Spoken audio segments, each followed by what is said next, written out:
The night settles gently over the wizarding world, dear listener, and we begin our journey into the heart of magical heritage. Let us drift together through time, back to the very foundations of wizarding society, where ancient family trees spread their branches wide across centuries, and the concept of blood purity first took root in the minds of magical folk. Tonight, we explore the world of purebloods, those families who have known nothing but magic for generations upon generations, whose every ancestor carried a wand and spoke in spells, whose very existence was woven into the fabric of the magical world long before most Muggles even dreamed that magic might be real. Picture, if you will, the grand ancestral homes scattered across the British Isles, manor houses hidden behind ancient enchantments, their stone walls thick with protective spells layered over centuries. These are the seats of pureblood power, places where portraits of stern-faced ancestors line the corridors, watching with painted eyes as their descendants walk the same floors they once trod. The air in these homes hums with old magic, the kind that seeps into the very foundations, that makes the candlelight flicker in patterns known only to those who have lived there for generations. In these hallowed halls, tradition is not merely respected, it is sacred, passed down like precious heirlooms from parent to child, from generation to generation, unbroken and unquestioned. The concept of pure blood supremacy, though it would later twist into something dark and dangerous, began with something far simpler, with pride. Imagine the earliest wizarding families, those who discovered their magic in a world where such gifts were rare and wondrous. They married within their own kind, not out of malice toward those without magic, but out of practicality and comfort. How could a witch or wizard share their life with someone who could never understand the fundamental nature of their being? And so, magical families sought out other magical families, and children born of these unions inherited not only magic, but also the accumulated knowledge, the ancient spells, the family grimoires filled with carefully guarded secrets. Over time, these families began to take note of their lineages, to trace their family trees with the same careful attention a Muggle genealogist might apply to royal bloodlines. They took pride in being able to point to generation after generation of witches and wizards, in knowing that magic ran pure and undiluted through their veins. This was how the concept of blood purity was born, not in hatred, not initially, but in a desire to preserve what they saw as the essence of magical heritage. They believed, perhaps not without some reason, that certain magical abilities ran stronger in families where both parents were magical, that ancient family magic could only be passed down through purely magical lines. In the 1930s, a publication appeared that would formalize and crystallize these long-held beliefs into something concrete and troubling.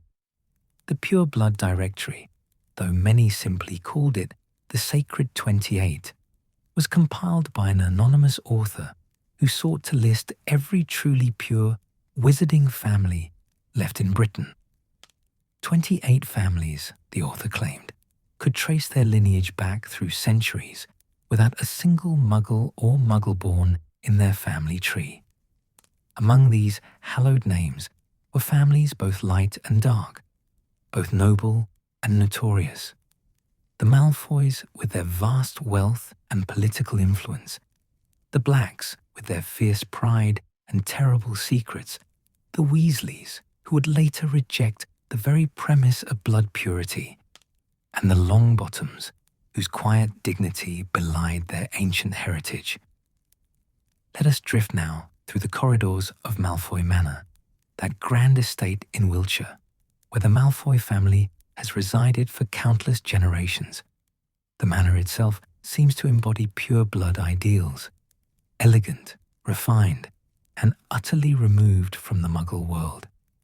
Its rooms are filled with artifacts of magical history, each piece carefully preserved, each one telling a story of wizarding achievement. The peacocks that strut across the grounds are no mere decoration, but a symbol of the family's pride, their iridescent feathers catching the light like living jewels. Inside, the drawing room holds furniture that has hosted countless important gatherings, where alliances were forged and political strategies whispered over crystal glasses of elf-made wine. The very walls seem to breathe with the weight of expectation, reminding each Malfoy born within them that they carry the responsibility of maintaining their family's prestigious position in wizarding society. Yet for all its grandeur, there is something melancholy about such singular focus on bloodlines, something that whispers of isolation and limitation. The Malfoy family, like many pure-blood houses, practice careful matrimonial selection, seeking matches that would strengthen their magical heritage and social standing. Love, while not entirely dismissed, was often secondary to considerations of lineage and propriety. Imagine the young witches and wizards of these families, growing up knowing that their choice of partner would be scrutinized, that their duty to continue the family line in an appropriate manner weighed upon them like an invisible chain made of expectation and tradition. The Black family took this even further, their obsession with blood purity becoming almost pathological. At 12 Grimmauld Place in London, the Black family tapestry stretched across an entire wall, a masterwork of magical genealogy that automatically updated itself with each birth, each marriage, each death. But look closer, dear listener, and you will see the burn marks, places where faces and names have been blasted away, removed from the family tree for the unforgivable sin of marrying someone deemed unworthy, someone whose blood was not pure enough to mix with the noble and most ancient house of Black. Andromeda Black, burned away for loving a Muggle-born. Sirius Black, erased for rejecting everything his family stood for. The tapestry itself became a silent testimony to the cruelty that blood prejudice could breed, showing how the pursuit of purity could tear families apart and leave only bitterness in its wake. But not all pure-blood families embrace such extremism. The Weasleys, despite their inclusion in the Sacred 28, represented a different path entirely. Their home, the Burrow, stood in cheerful defiance of pure-blood pretensions. Yes, they were pure of blood. Every Weasley for generations back had been a witch or wizard, but they had long ago decided that such things mattered far less than character, kindness, and the courage to stand for what was right. Arthur Weasley's fascination with Muggle artifacts, seen as eccentric or even embarrassing by other purebloods, spoke to a curiosity and open-mindedness that many in the wizarding elite had lost. Molly Weasley, née Prewett, herself from an old pureblood family, chose love and principle over prestige, raising her 7 children to judge people by their actions rather than their ancestry. The Longbottoms, too, carried their ancient heritage with quiet grace rather than loud proclamation. Frank and Alice Longbottom, both from respected pureblood families, dedicated their lives to fighting against the very supremacy that others of their class espoused. They were aurors, warriors for justice, and when they faced Bellatrix Lestrange and her companions, It was not their blood status that mattered, but their courage and their refusal to betray their principles even under the most terrible torture. Their son Neville would grow up to embody the best of pureblood heritage, the courage, the magical ability, the connection to wizarding history, while completely rejecting the notion that these qualities were somehow exclusive to those of pure blood. Let us consider now the traditions that defined pure blood life, the customs and practices that set these families apart. From the moment a pure blood child was born, they were immersed in magic. Their nurseries were protected by ancient family spells, their cradles rocked by enchantment. Their toys were artifacts of magical craftsmanship passed down through generations. As they grew, they learned not just magic but magical etiquette, the proper way to greet another wizarding family, the protocols of formal magical society, the unspoken rules that governed interactions between the old families. They were taught the history of their house, made to memorize the names and achievements of their ancestors, reminded constantly that they were part of something larger and older than themselves. Pure-blood children often received private tutoring before Hogwarts, learning basic spells and magical theory at home. This gave them an advantage when they arrived at school, one that could breed either confidence or arrogance, depending on how it was handled. They came to Hogwarts already knowing the names of famous wizards, already familiar with the layout of Diagon Alley, already comfortable with the idea of magic as the natural order of things, rather than something miraculous and new. For them, Hogwarts was not a gateway to a new world, but a continuation of the world they had always known, a place where they expected to excel because excellence had been bred into them, taught to them, demanded of them since birth. The burden of legacy weighed heavily on many pure-blood children.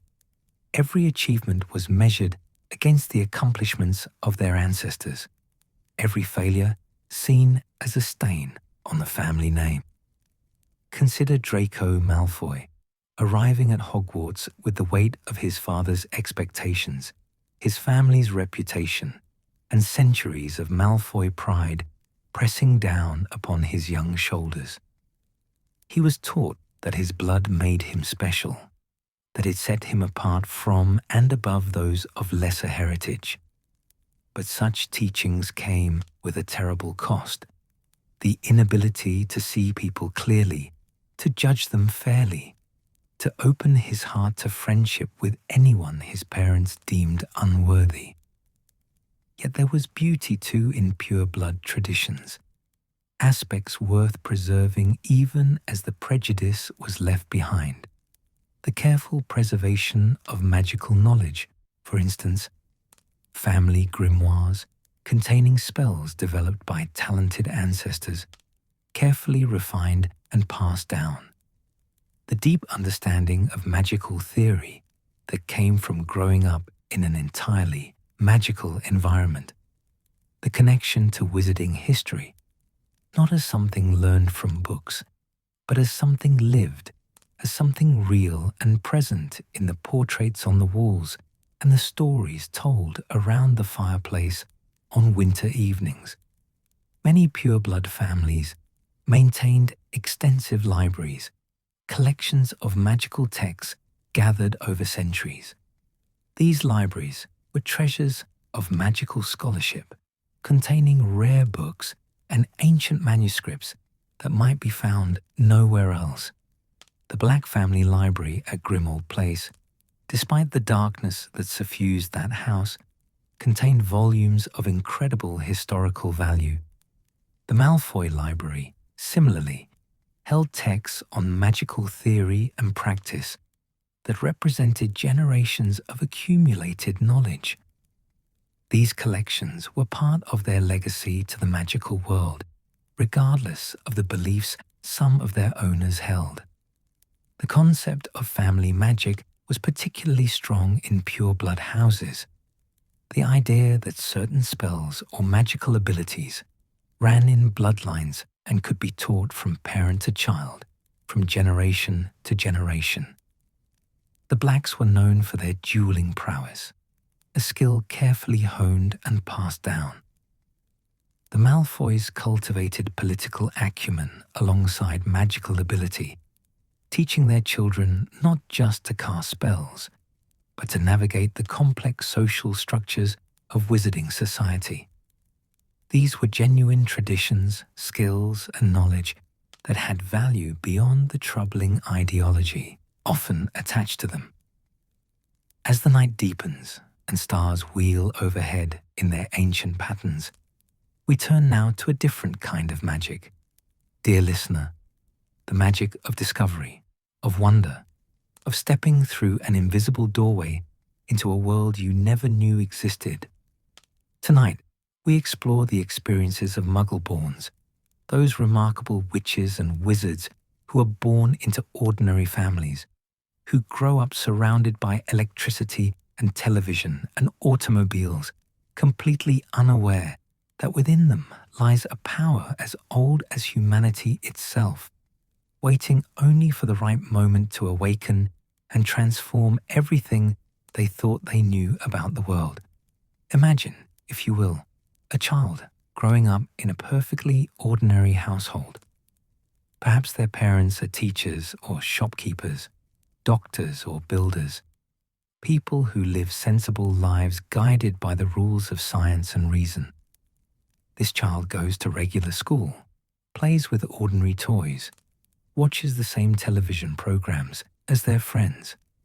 But sometimes, just sometimes, strange things happen around them.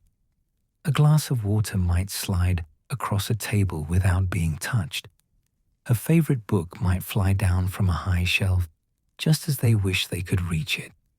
When they are frightened or angry, lights might flicker or windows might rattle, and their parents, loving but bewildered, cannot explain these peculiar occurrences. They call them coincidences, accidents, tricks of the imagination, because what other explanation could there possibly be? This is the first magic of Muggle-borns, accidental magic, wild and uncontrolled, manifesting in moments of strong emotion.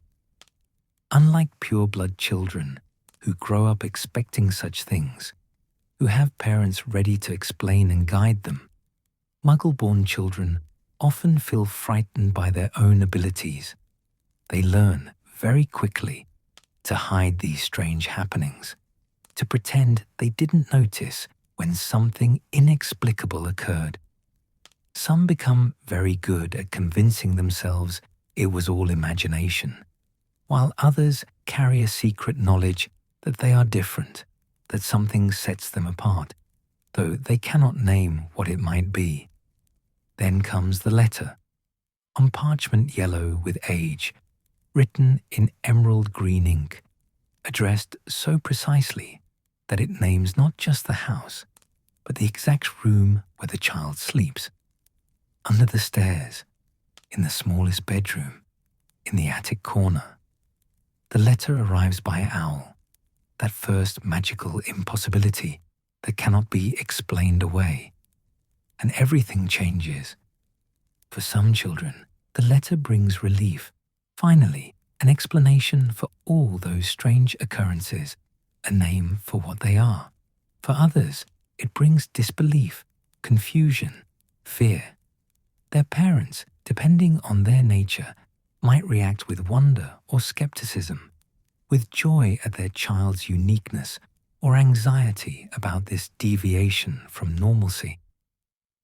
Let us think of Hermione Granger, that brilliant girl born to Muggle dentists who loved her dearly but could never fully understand the world she would enter.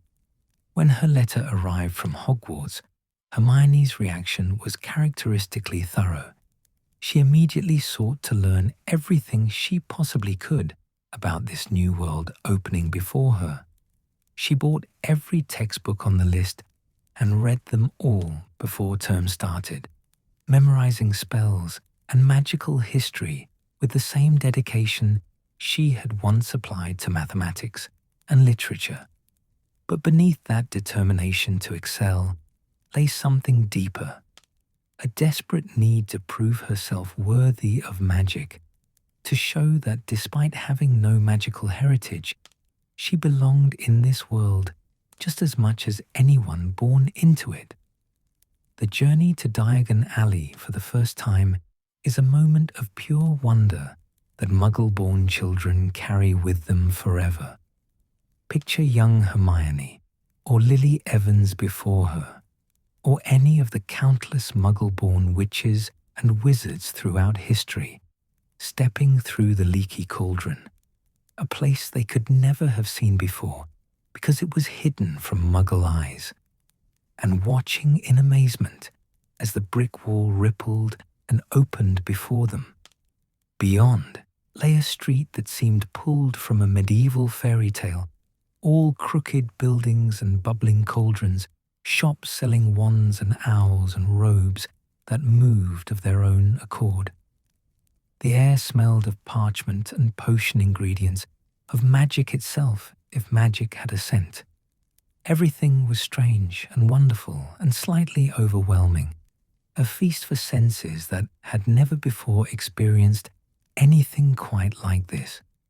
Gringotts Bank, run by goblins, actual goblins, with its marble floors and its carts that plunged deep beneath London to vaults protected by ancient magic.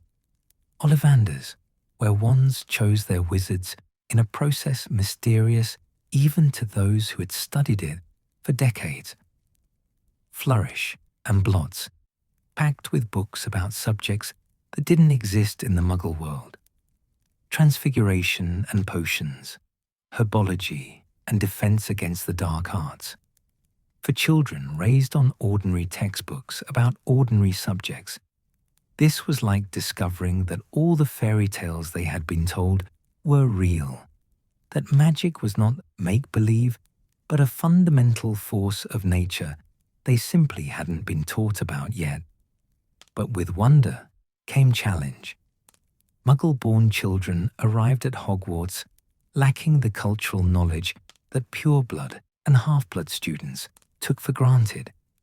They didn't know about the Goblin rebellions or the International Statute of Secrecy. They had never heard of famous wizards like Merlin or Morgana, Dumbledore or Grindelwald. They didn't understand why some families were considered prestigious while others were looked down upon. The entire social structure of the wizarding world was a foreign language they had to learn while simultaneously mastering actual spells and brewing actual potions. More painful than the knowledge gap was the prejudice they encountered. For while many in the wizarding world welcomed Muggle-borns and recognized their talent, others, particularly those who clung to notions of blood purity, viewed them with contempt. The term mudblood, that vicious slur, was designed to make Muggle-borns feel that their magic was somehow contaminated, lesser, unworthy. Children who had just discovered the most wonderful thing about themselves were told by some of their peers that they didn't belong, that they had stolen magic that rightfully belonged to others, that they were polluting an ancient tradition simply by existing. Yet here is where the true resilience of Muggle-borns shines through, dear listener. Despite facing prejudice, despite the challenges of learning an entirely new culture while mastering difficult magic, Muggle-born witches and wizards not only survived, but often excelled.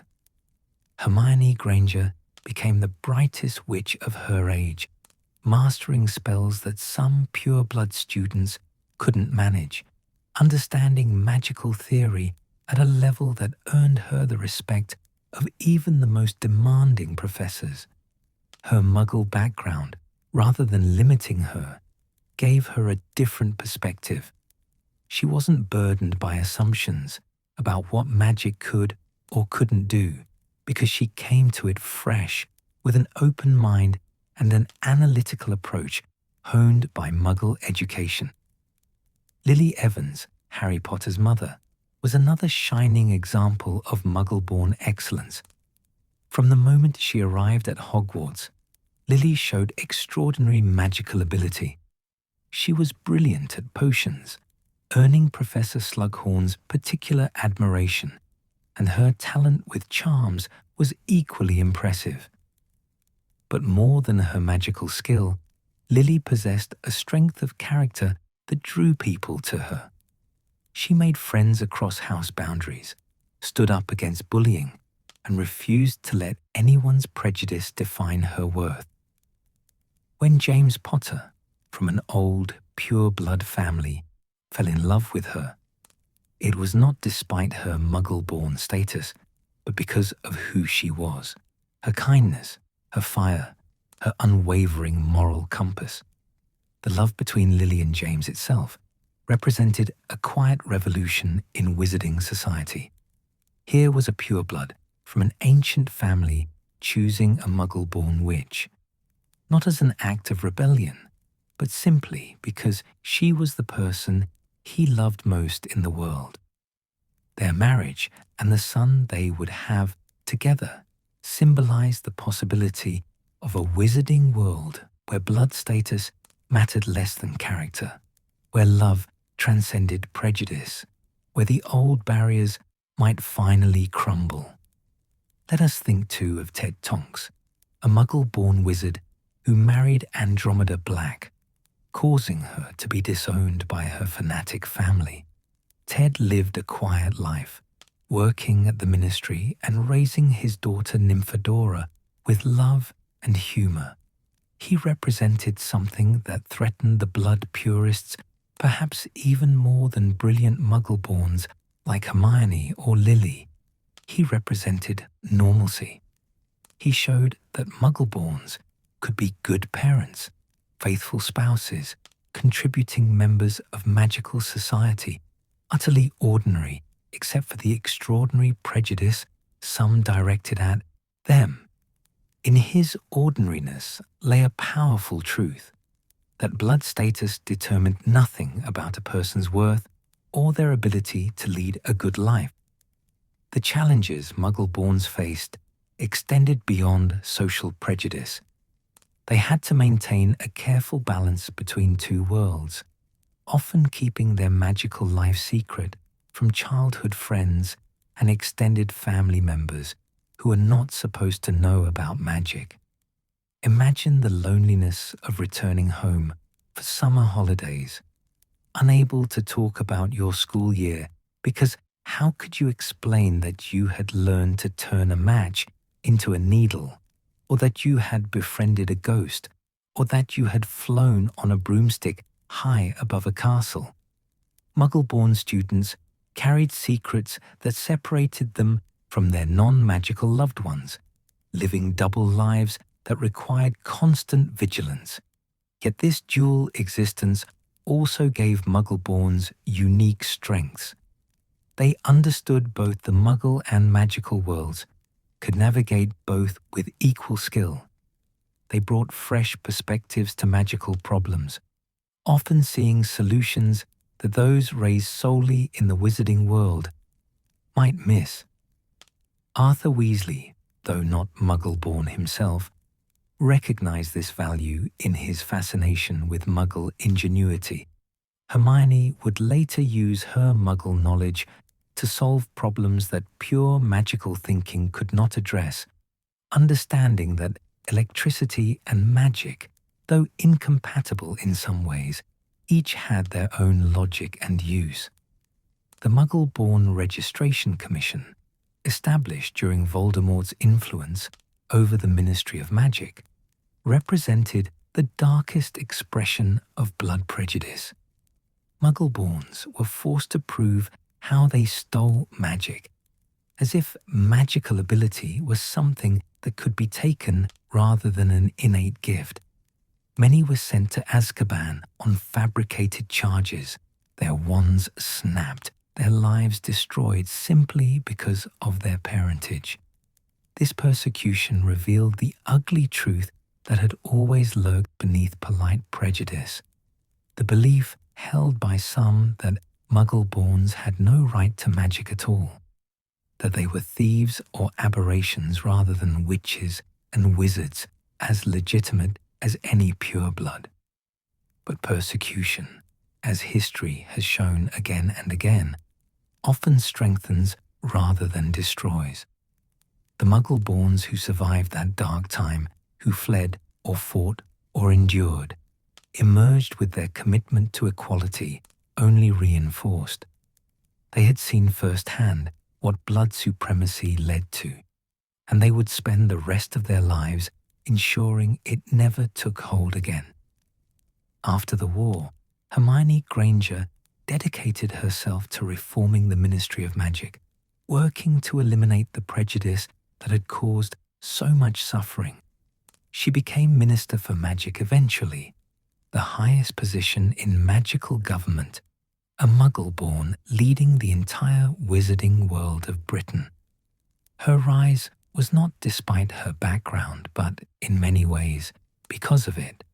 She brought the determination of someone who had to fight for her place, the brilliance of someone who couldn't rely on family connections, and the perspective of someone who understood that the wizarding world needed to change. The contributions of Muggle-borns to magical society extend far beyond these famous names, dear listener. Throughout history, Muggle-born witches and wizards have enriched the magical world in countless ways. They brought new ideas, new perspectives, new possibilities. They reminded those born into magic that magical ability was a gift, not an inheritance to be hoarded. They proved again and again that power and skill had nothing to do with blood and everything to do with practice, study, courage, and heart. Consider the Muggle-born students who walked the corridors of Hogwarts in every generation, some whose names history remembers, and many whose names it has forgotten, but whose contributions were no less real. They studied late in the library, mastering spells that did not come from family tradition, but from their own hard work. They made friends who judged them by their character rather than their parentage. They fell in love, had children, built lives, and in doing so, slowly transformed the wizarding world into something more inclusive, more diverse, more alive with possibility. The greatest gift Muggle-borns brought to the wizarding world was perhaps this: they made it impossible for magic to become stagnant. Every Muggle-born child who received their Hogwarts letter was a reminder that magic was not a limited resource to be guarded jealously, but an ever-renewing wonder, choosing its own bearers without regard for bloodline or heritage. They were proof that magic itself had no prejudice, that it flourished in anyone with the gift, that it could not be contained or controlled by those who thought their ancestry made them superior. The night grows deeper still, dear listener, and we find ourselves now in a place between, neither fully one thing nor another, but something uniquely their own. Tonight, we explore the world of half-bloods, those witches and wizards born of both magical and non-magical heritage, who carry within them the blood of two worlds and must learn to navigate the space where those worlds meet. They are bridge builders and boundary crossers, belonging fully to neither realm, yet understanding both.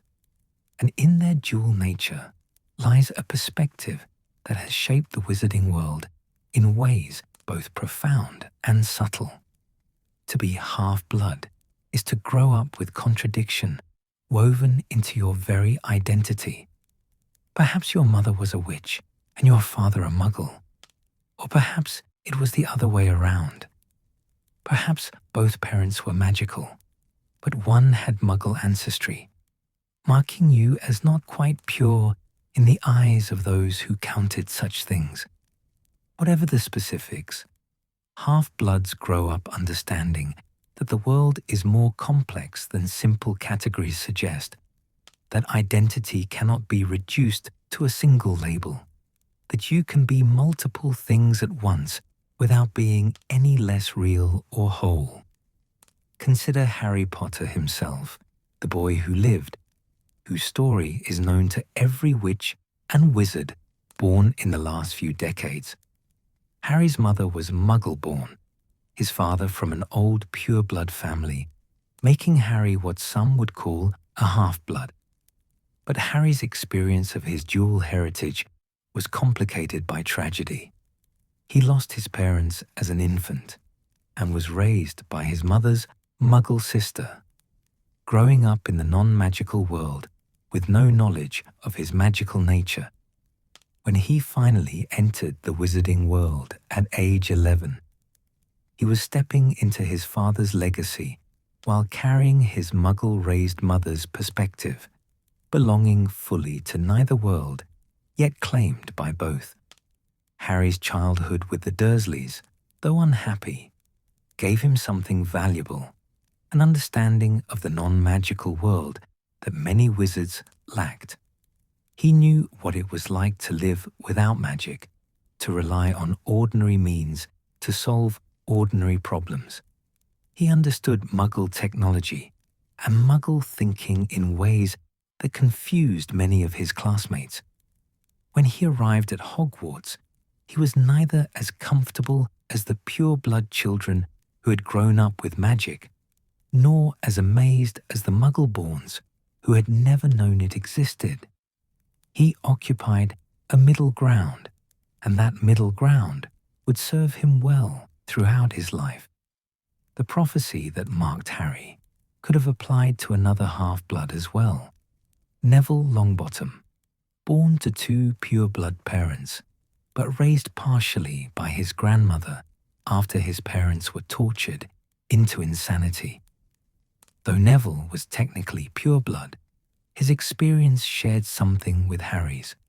Both were marked by loss, both carried the weight of expectation, both had to forge their own path rather than simply inheriting their place in the world. The two half-bloods, or near half-bloods in experience, stood at the center of the prophecy that shaped a generation, speaks to the unique position such individuals hold, neither bound by pure-blood tradition nor starting from the wonder of Muggle-born discovery, but somewhere in between, with all the freedom and burden that entails. Let us drift now to a different half-blood, one whose story is darker and more complex, Tom Marvolo Riddle, who would become Lord Voldemort. Tom's mother was a witch from the ancient Gaunt family, descendants of Salazar Slytherin himself, while his father was a wealthy Muggle who abandoned his wife when her love potion wore off. Tom grew up in a Muggle orphanage, knowing nothing of his heritage except that something made him different, something gave him power over others. When he learned he was a wizard, when he discovered his connection to one of Hogwarts' founders, Tom made a choice that would define him. He rejected his Muggle father utterly, claimed only his magical heritage, and spent his life trying to prove himself more purely magical than anyone, despite the Muggle blood he despised flowing through his veins. The tragedy of Tom Riddle illustrates something profound about half-bloods, dear listener, that they face a choice purebloods and Muggle-borns do not. Purebloods inherit their identity fully formed. Muggle-borns discover a new identity that transforms them, but half-bloods must decide which parts of their dual heritage to embrace, which to reject, how to integrate two worlds that sometimes seem incompatible.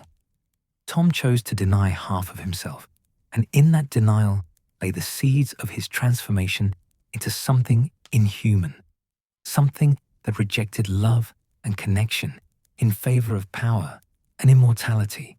His inability to accept his full self, to embrace the Muggle heritage he saw as weakness, became his ultimate undoing. In contrast, consider Severus Snape, another half-blood whose story intertwines with both Harry's and Tom Riddle's. Severus's mother was a witch, his father a Muggle, and their marriage was apparently unhappy, dysfunctional, leaving young Severus caught between two worlds that seemed to offer him little comfort. He grew up in poverty, in a home where magic and non-magic clashed rather than harmonized, where his gifts set him apart, but also isolated him. When he arrived at Hogwarts, Severus gravitated toward the dark arts and those who valued pure-blood supremacy, perhaps seeking in blood purity ideology a way to reject the Muggle father who had failed him, to claim belonging in a world that seemed more magical and therefore more worthy than the one he'd left behind. Yet Severus's story, for all its darkness and complexity, ultimately became one of redemption through love. His enduring devotion to Lily Evans, a Muggle-born witch who represented everything good about magic, untainted by prejudice. When Lily was threatened, when Tom Riddle marked her for death, Severus found the courage to betray everything he had believed in, to work against the darkest wizard of the age, all for the sake of protecting the child of the woman he had loved. In that transformation, Severus finally integrated his dual nature. He was neither purely good nor purely evil, neither fully belonging to the light nor the dark, but something more complex and human. Half-bloods like Severus often walked a tightrope between acceptance and rejection from both sides. Some purebloods looked down on them as not quite pure enough, while some Muggle-borns might view them with envy for having grown up with at least some knowledge of magic. Half-bloods had to prove themselves in ways that neither group quite understood. They had to show they were magical enough for the wizarding world while often maintaining connections to the Muggle world through family members who could never fully comprehend their magical lives. Let us think now of Albus Dumbledore, perhaps the greatest wizard of his age, whose mother was Muggle-born and whose father was imprisoned for attacking Muggles. Albus grew up brilliant and ambitious, burdened by a family tragedy that included his father in Azkaban and his mother dead from a curse, leaving him responsible for his younger siblings. His brother Aberforth resented him. His sister Ariana was damaged beyond repair by Muggle boys who attacked her when they saw her doing magic. The Muggle world, for Albus, brought only pain and loss, yet he never embraced the blood purity ideology that might have offered him easy answers.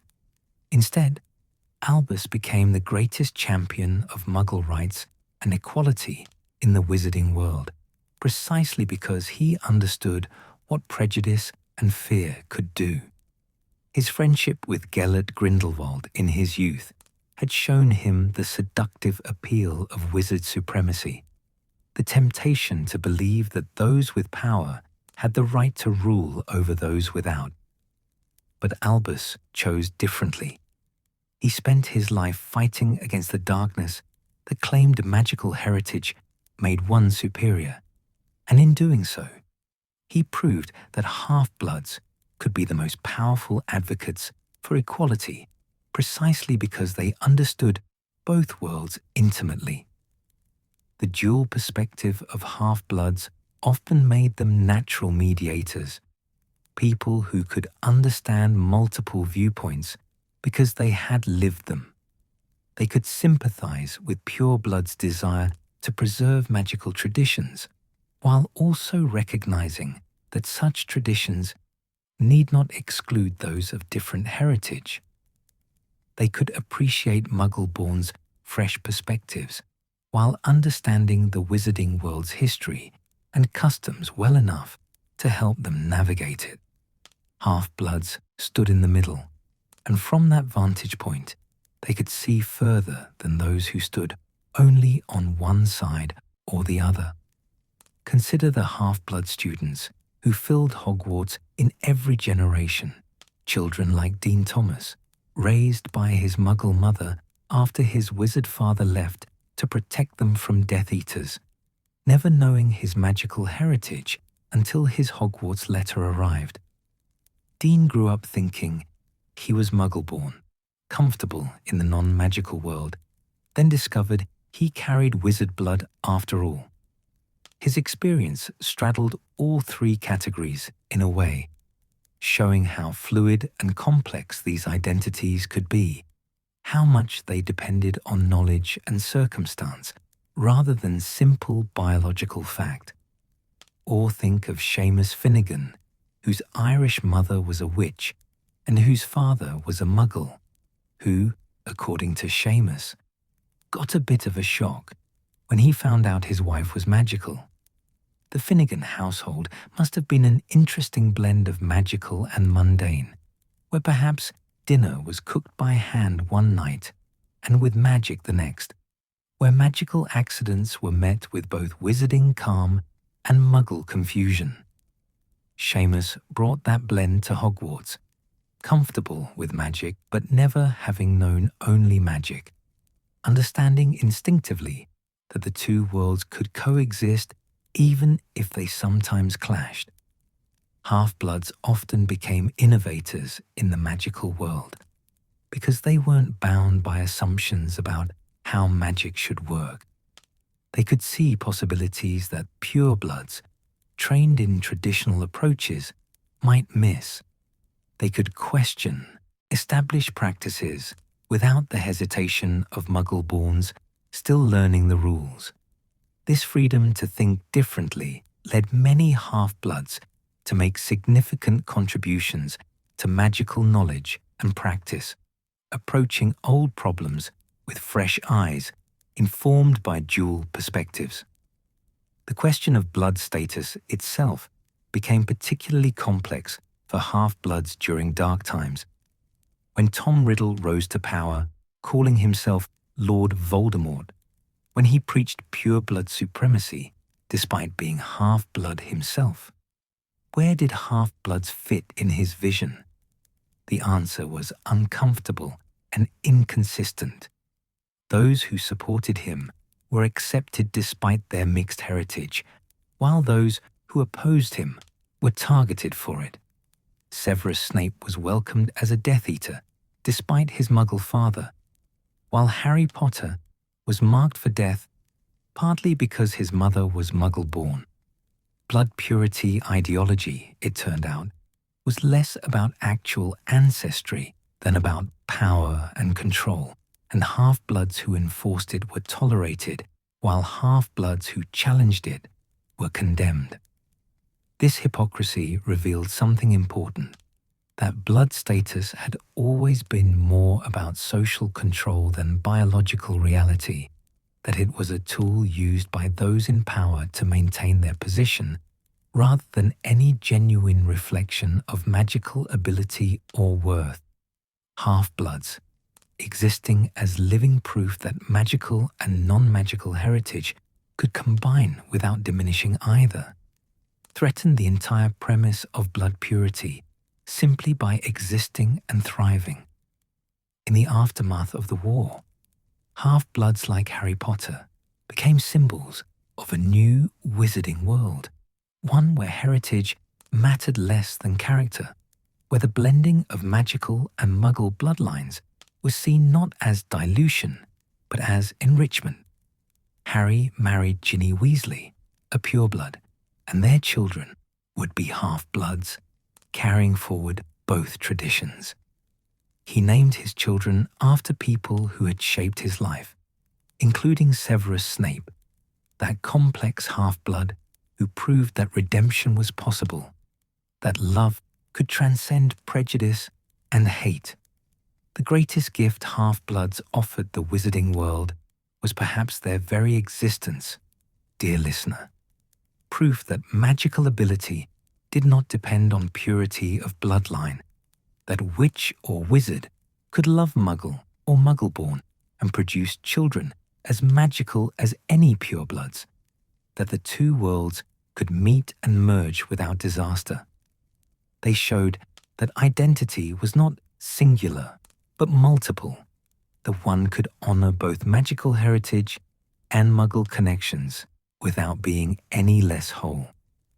As the night deepens into that quiet hour when even the stars seem to pause in their turning, we arrive now at the heart of our journey. Dear listener, we have walked through the traditions of purebloods, witnessed the resilience of Muggle-borns, and explored the dual worlds of half-bloods.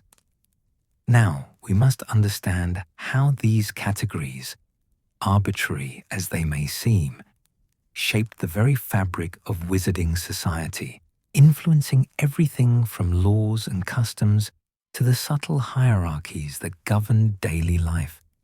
Tonight, we examine the structures that both divided and defined the magical world, and how generations of witches and wizards lived within them, challenged them, and ultimately began to transform them. The Ministry of Magic, that great institution governing magical Britain, stood at the center of how blood status was codified and enforced. Located beneath the streets of London, accessible through a telephone box or by flu powder, the ministry was where policy became practice, where belief became law.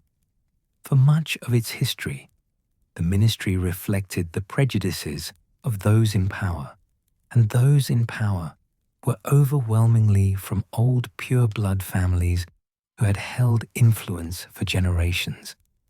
The Department of Magical Law Enforcement, the Wizengamot, the various offices and departments, all were dominated by names familiar to anyone who had studied the Sacred 28, families whose positions seemed as permanent as the stone corridors they walked through each day. This concentration of pure-blood influence shaped policy in ways both obvious and subtle. Marriage laws, until relatively recently, made it difficult for wizards to marry Muggles, requiring special dispensations and creating bureaucratic obstacles that discouraged such unions. Employment practices, though rarely written down explicitly, favored those from known families, those who had the right connections and the right ancestry. The phrase "good family" carried weight in job applications, in social advancement, in determining who was invited to which gatherings and whose children would make suitable matches for whom. It was a system that perpetuated itself, ensuring that those who held power kept it, passing it down through bloodlines like a family heirloom. Yet the ministry was also where these structures began to crack, where progressive voices fought for change, sometimes succeeding and sometimes failing, but always pushing forward. Ministers like Nobby Leach, the first Muggle-born minister for magic, proved that the highest offices in magical government were not the exclusive province of purebloods. His tenure was short and, by many accounts, difficult. He faced opposition at every turn, resistance from those who believed he had no right to lead. But his very presence in that office represented possibility, a glimpse of what the wizarding world might become if it could move beyond its obsession with blood purity. The Wizengamot, that ancient council of magical law, exemplified both the power and the problems of wizarding governance. Its members wore plum-colored robes and sat in judgment on matters of magical law, their decisions shaping policy and precedent for generations. Many seats on the Wizengamot were held by the same families for centuries, passed down from parent to child, like titles of nobility in the Muggle world.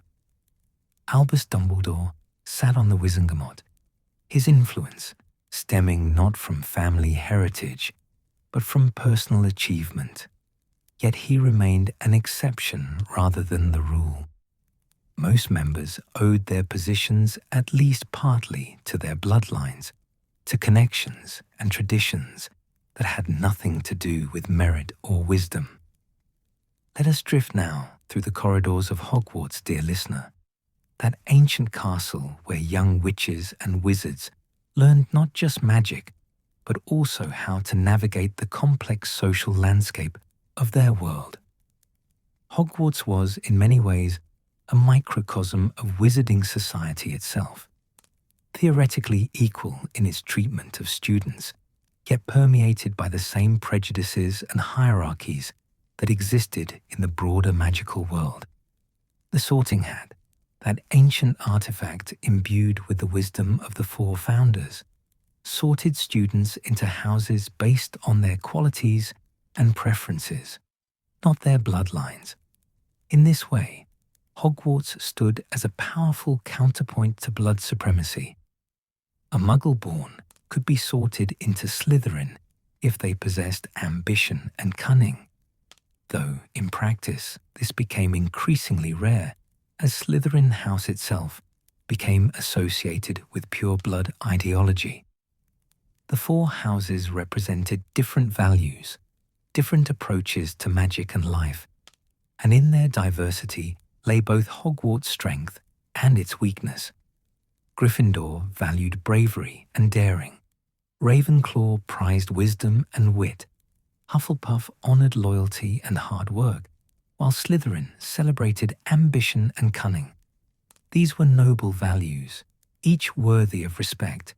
Yet over time, Slytherin House became synonymous with blood purity advocacy, its founder's own beliefs about Muggle-borns casting a long shadow over his house's reputation. This association was neither universal nor inevitable. Not all Slytherins embraced blood supremacy, and prejudice could be found in every house, but it reflected how deeply blood status had permeated wizarding culture, influencing even the ancient traditions of magical education. The professors at Hogwarts, too, reflected the complex relationship between blood status and respect. Professor McGonagall, a half-blood of extraordinary magical ability, commanded universal respect through her skill and character. Professor Snape, another half-blood, held his position despite his complicated past, his knowledge of potions and the dark arts making him valuable regardless of his ancestry. Professor Flitwick, with goblin ancestry in his background, proved that magical ability transcended even species boundaries. Yet the fact that these examples seemed noteworthy, that their success despite their heritage warranted mention, revealed how deeply ingrained the assumption of pure blood superiority had become in certain circles.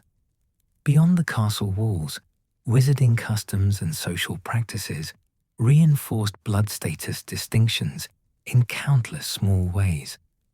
The practice of announcing engagements in the Daily Prophet's Society pages included careful notation of family names and connections, allowing readers to assess the appropriateness of matches. Invitations to prestigious events were extended based partly on family reputation, with certain gatherings remaining effectively closed to those without the right ancestry. Even something as simple as introducing yourself carried the weight of blood status. Giving your family name meant something different, depending on whether that name appeared in old genealogical records or was new to the wizarding world. The Slug Club, organized by Professor Horace Slughorn, illustrated both the pervasiveness and the gradual erosion of blood-based hierarchies, Slughorn collected talented students regardless of their blood status, though he also valued connections to famous or influential families. Lily Evans, Muggle-born though she was, became one of his favourites through her exceptional talent in potions. Hermione Granger, another Muggle-born, was similarly welcomed into his circle. Yet Slughorn's interest in family connections alongside individual merit showed how deeply intertwined achievement and ancestry remained in wizarding society. Even progressive figures like Slughorn, who genuinely did not discriminate based on blood status, still operated within a system that valued lineage alongside talent. The International Statute of Secrecy, established in 1689, created the legal framework that separated magical and non-magical worlds, and with that separation came the reinforcement of blood status distinctions. By making it illegal to reveal magic to Muggles, by creating a hidden world that ran parallel to but separate from the non-magical one, the statute ensured that witches and wizards who married Muggles would face particular challenges. Their spouses could know about magic, but their children would grow up navigating two worlds, one secret and one ordinary.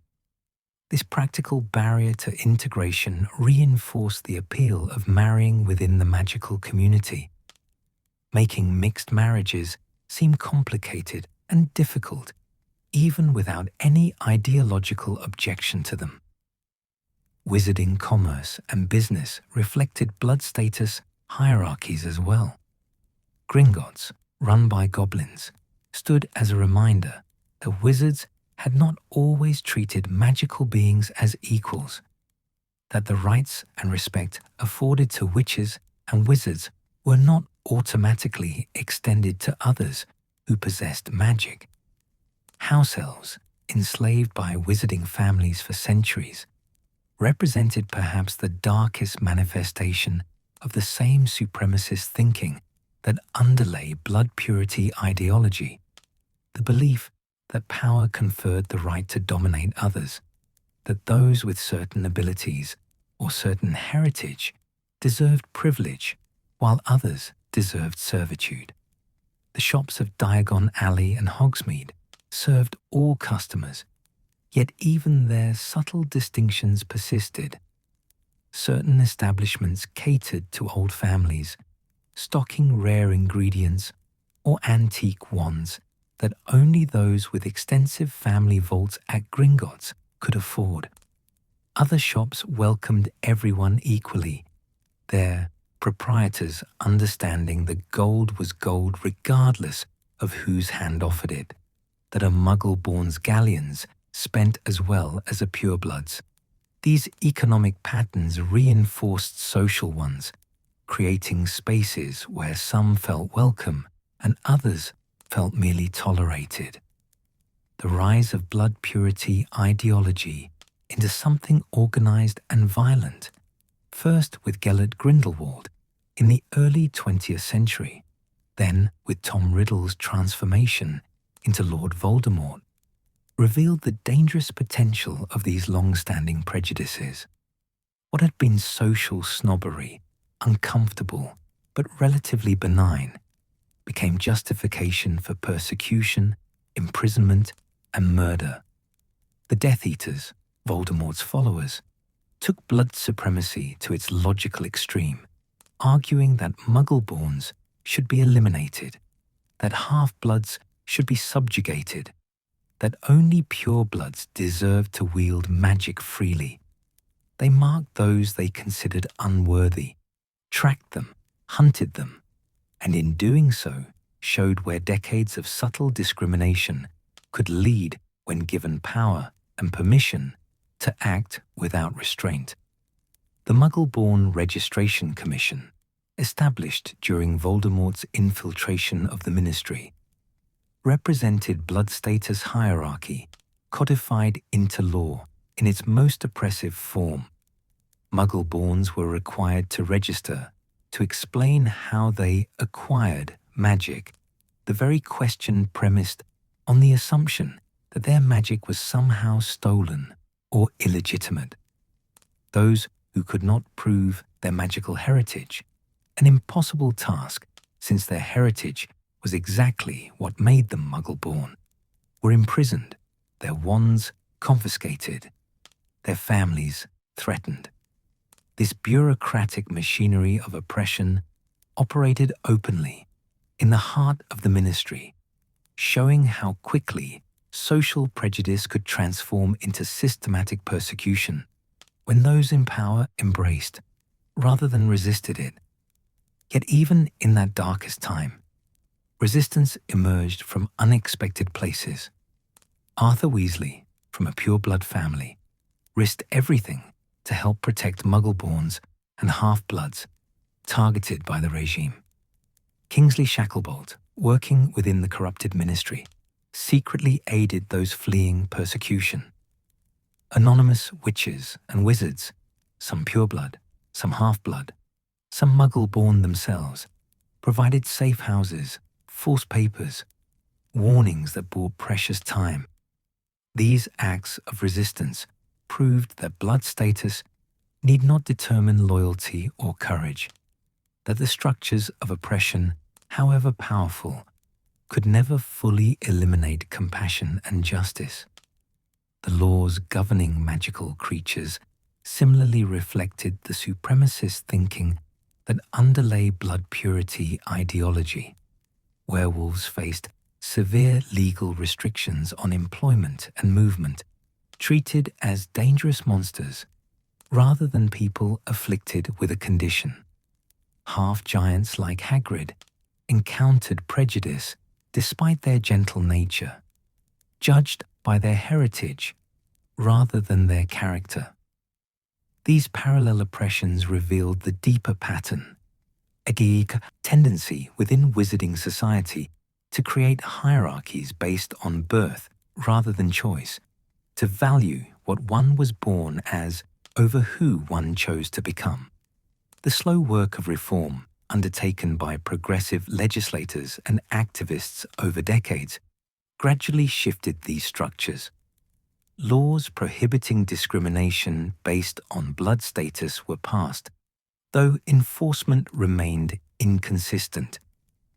Educational initiatives sought to teach young witches and wizards about the achievements of Muggle-borns throughout history, countering the narrative of pureblood superiority with facts about talent and contribution independent of ancestry. These changes came slowly, resisted at every step by those who benefited from the old system, but they came nonetheless, pushed forward by people who understood that the wizarding world could not thrive while shackled to prejudices that served only to divide and weaken it. Hermione Granger's work at the ministry after the war focused particularly on these reforms, using her position and her fame as a war hero to push through legislation that previous generations had considered impossible.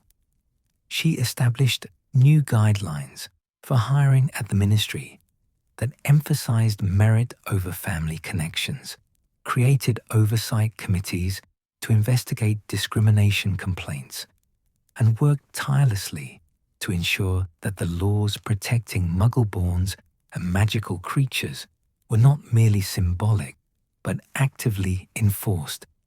Her efforts met resistance, faced setbacks, required compromise and patience, but gradually they reshaped the institutional structures that had perpetuated inequality for so long. The night has reached that profound stillness when the world seems to hold its breath, dear listener, and we arrive now at the heart of what truly matters. Not the blood that flows through our veins, but the bonds we choose to forge with one another. Tonight, we explore the friendships that defied blood status barriers, the relationships that proved more powerful than prejudice, the connections that reminded the wizarding world that magic, in its truest form, is found not in ancestry, but in the courage to see beyond it. These are stories of love and loyalty that transcended the divisions society tried to impose, quiet revolutions carried out in the everyday acts of choosing to care for someone the world told you was lesser or different or unworthy. Let us begin, as so many of these stories do, with 3 children on a train. The Hogwarts Express, that scarlet engine that carries young witches and wizards from platform 9 3/4 to their magical education, has witnessed countless first meetings, countless friendships forming in compartments as the Scottish countryside rolls past the windows. But few friendships forged on that train would prove as significant as the one between Harry Potter, Ron Weasley, and Hermione Granger, a half-blood, a pureblood, and a Muggle-born, brought together by chance and choice and the kind of magic that has nothing to do with wands or spells. Harry, sitting alone in his compartment, still dazed by the discovery that he was a wizard, that the world was so much larger and stranger than the Dursleys had ever let him imagine. Ron, from a large and loving pureblood family, choosing to sit with this famous boy who seemed oddly uncomfortable with his fame, offering the simple gift of companionship without awe or expectation. And Hermione, brilliant and eager and already slightly overwhelming in her enthusiasm for this new world, joining them not because of any calculation about blood status or social advantage, but because she needed help finding Neville's toad, and because, perhaps, she sensed in these 2 boys the possibility of something she had been seeking: acceptance, friendship, belonging. Their friendship, formed so casually on that first train ride, would become the foundation upon which the resistance to Voldemort's darkness was built. But in those early days, they were simply children learning to navigate Hogwarts together, and their bond illustrated something profound about how friendships transcend blood status. They did not think about it. Harry did not choose Ron because he was pureblood, or reject Hermione because she was Muggle-born. Ron did not calculate the social advantage of befriending the famous Harry Potter or the social cost of defending a Muggle-born girl from Draco Malfoy's sneers. Hermione did not sort potential friends by their ancestry or their family connections. They simply found each other, recognized something worthy in one another, and chose to be friends. This was not to say their different backgrounds never mattered. Ron, growing up in a magical household, sometimes took for granted things that amazed Hermione or confused Harry. Hermione, coming to magic fresh, saw possibilities that Ron and Harry, trained in magical thinking, might miss. Harry, raised by Muggles but born to magical parents, bridged both worlds without fully belonging to either. These differences enriched their friendship rather than diminishing it, each bringing perspectives and strengths the others lacked, creating between them a kind of completeness that none possessed alone. The moment in the girls' bathroom when a mountain troll threatened Hermione and Harry and Ron chose to save her rather than save themselves sealed their friendship in shared danger and mutual courage. Hermione lied to Professor McGonagall to protect them from punishment, choosing loyalty to these new friends over her previously perfect record of rule following. From that moment forward, they were bonded in ways that blood status could never affect, tied together by the knowledge that they would risk themselves for each other, that they valued each other's lives and well-being above social convention or personal safety. consider how their friendship challenged the assumptions of their world. When Draco Malfoy sneered at Hermione, calling her mudblood in that venomous tone designed to wound and diminish, Ron attempted to curse him for it, his anger on Hermione's behalf showing that pureblood status meant nothing compared to the offense against his friend. When Harry faced the Triwizard Tournament's deadly challenges, both Ron and Hermione supported him, their different skills and perspectives combining to help him survive trials that might have killed him alone. When darkness rose and the Ministry fell, when Muggle-borns were hunted and Harry became the most wanted wizard in Britain, Ron and Hermione chose to leave their families, to abandon safety and comfort, to accompany Harry on a quest that seemed likely to end in their deaths. Their friendship was not perfect. They fought, as all friends do, particularly during the terrible months spent hunting Horcruxes, while wearing a cursed locket that amplified their darkest thoughts and fears. Ron left briefly, unable to bear the jealousy and despair the locket induced, but he came back. He came back because friendship, true friendship, survives mistakes and misunderstandings, because the bond between them was stronger than fear or pride or the corrupting influence of Voldemort's fractured soul. When Ron destroyed the locket, facing his deepest insecurities made manifest, Harry and Hermione were there to witness his courage, to affirm that he was valued and essential, that their friendship was built on truth, rather than the lies the darkness whispered. Let us think now of other friendships that crossed blood status lines, quieter perhaps than the famous trio, but no less significant. Neville Longbottom and Luna Lovegood, both from pureblood families, extending friendship to students others mocked or ignored, understanding that kindness mattered more than social status. Dean Thomas and Seamus Finnegan, a half-blood and another half-blood, their friendship unmarked by any consideration of ancestry, because such things simply didn't occur to them as relevant. The Weasley family itself, pure blood by any measure, opening their home to Harry and Hermione, treating them as family without the slightest regard for blood status, proving that the truest aristocracy was one of character rather than lineage.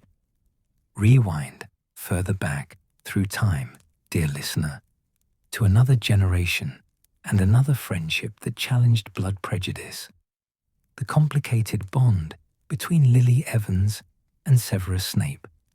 They met as children before Hogwarts. Severus, from a troubled home with a witch mother and a Muggle father he despised. Lily from a loving Muggle family that had no connection to magic until their daughter showed signs of extraordinary ability. Severus, desperate for connection with someone who understood his magical nature, found in Lily a kindred spirit. Lily, generous and curious, saw past Severus's poverty and strange intensity to the lonely boy beneath. Their friendship bloomed in those years before Hogwarts, two magical children sharing discoveries about their abilities, Severus teaching Lily about the wizarding world, while Lily showed him that Muggle-borns could be just as talented, just as worthy of magic, as anyone born to magical parents. When they arrived at Hogwarts, sorted into different houses, Lily to Gryffindor, Severus to Slytherin, the diverging paths of their lives began to strain their bond. Lily made friends who saw Severus as dark and untrustworthy, while Severus fell in with students who spoke of Muggle-borns with contempt, who saw people like Lily as lesser beings unworthy of magic. The fracturing of their friendship was tragic precisely because it showed how social pressures and prejudice could destroy even the strongest bonds. When Severus, hurt and humiliated, called Lily mudblood, in a moment of anger and shame, he destroyed something precious that could never be fully repaired. Lily, who had defended him, who had seen good in him when others saw only darkness, could not forgive that particular betrayal. Not simply the word itself, but what it represented. The embrace of an ideology that denied her very right to exist as a witch. Their friendship ended there, in that moment, showing that even love and loyalty have limits, that some words and beliefs are too poisonous to overlook. Yet Severus's subsequent life, his choices after Lily's death, revealed that the friendship had shaped him permanently. He spent decades protecting her son, the child who had her eyes, working against Voldemort despite immense personal risk, all because of love for a Muggle-born witch who had been his friend before the world, and his own choices drove them apart. In protecting Harry, Severus honored the friendship he had destroyed, proving that even broken bonds can leave lasting impressions, that the memory of caring for someone different from yourself can guide your actions long after that person is gone. Consider also the friendship between Remus Lupin and the Marauders, James Potter, Sirius Black, and Peter Pettigrew. Remus was a werewolf, infected as a child, carrying a condition that made him technically a dark creature in the eyes of wizarding law, subject to restrictions and prejudices that limited his opportunities and marked him as dangerous. When his friends discovered his secret, they could have rejected him, reported him, distanced themselves from the social stigma of associating with a werewolf. Instead, they became animagi, an illegal and difficult magical transformation, solely to keep Remus company during his transformations, to ensure he wasn't alone in his suffering. This act of friendship, dangerous, illegal, undertaken purely out of love and loyalty, showed that the barriers society erected meant nothing to those who truly cared for one another. James, from an old and wealthy pureblood family, saw no reason why his friend's condition should diminish their bond. Sirius, from the most blood-obsessed family in Britain, chose a werewolf as one of his closest companions, implicitly rejecting everything his family believed about purity and superiority. Even Peter, who would later betray them all, participated in this act of extraordinary friendship, suggesting that he once understood loyalty even if he ultimately abandoned it. The friendship between Hagrid and his various companions similarly transcended not just blood status, but species boundaries.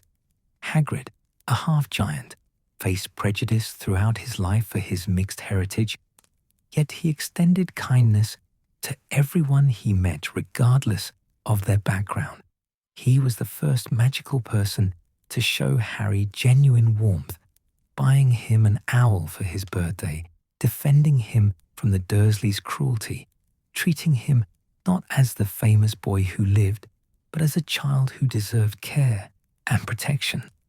Hagrid's friendships with Dumbledore, with Harry, Ron, and Hermione, with countless students over the decades, proved that gentleness and loyalty could overcome any prejudice about one's ancestry or appearance.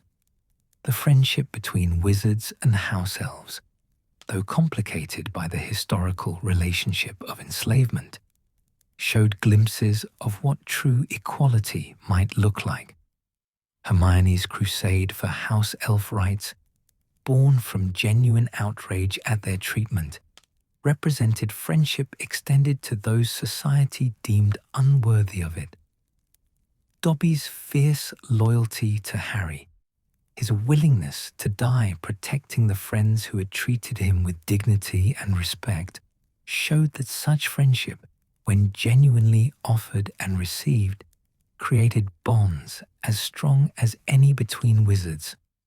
Let us think about the DA, Dumbledore's army, that secret organization of students who gathered to learn defensive magic when the Ministry tried to leave them helpless. In that group, blood status became invisible.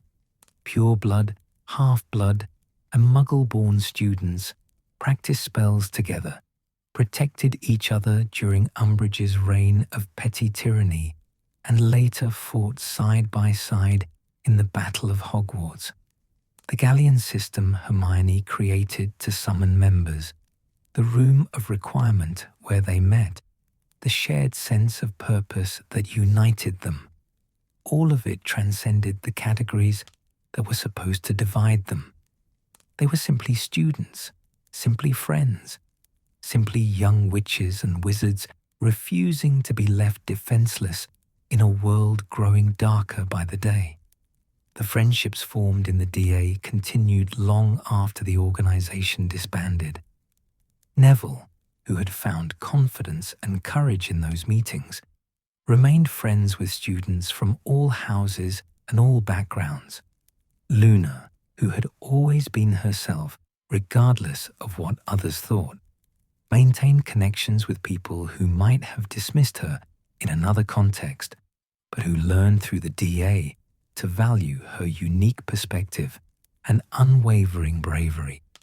Ginny, a pureblood Weasley, forged friendships with students her family's blood status would have placed above or below her in traditional hierarchies, refusing to recognize such distinctions as meaningful. The Order of the Phoenix itself represented friendship across all lines of division. Pureblood wizards like Molly and Arthur Weasley worked alongside Muggle-born witches like Lily Evans, half-bloods like Severus Snape, werewolves like Remus Lupin, even half-giants like Hagrid. What united them was not blood but belief, the conviction that Voldemort's vision of a pure wizarding world built on oppression and murder was wrong, that all magical people deserved freedom and dignity, that love and loyalty mattered infinitely more than ancestry. When members of the Order died fighting Voldemort, they died defending a principle that their very existence as a group embodied. That diversity made them stronger. That friendship across differences was not weakness, but power. That the wizarding world worth saving was one where blood status didn't determine worth. Lily Potter died protecting her half-blood son, her love creating magic powerful enough to defeat the darkest wizard of the age. That protection, born of love that transcended all categories and calculations, became the foundation of Voldemort's eventual defeat. In the aftermath of the war, the friendships that had sustained the resistance became the foundation for rebuilding. Harry, Ron, and Hermione remained close as they moved into adulthood, their bond deepened by shared trauma and shared triumph. Neville became a Hogwarts professor, teaching students of all backgrounds that courage had nothing to do with blood. Luna traveled the world, making friends wherever she went, her openness to all beings and all ideas, making her a perfect ambassador for a more inclusive wizarding world.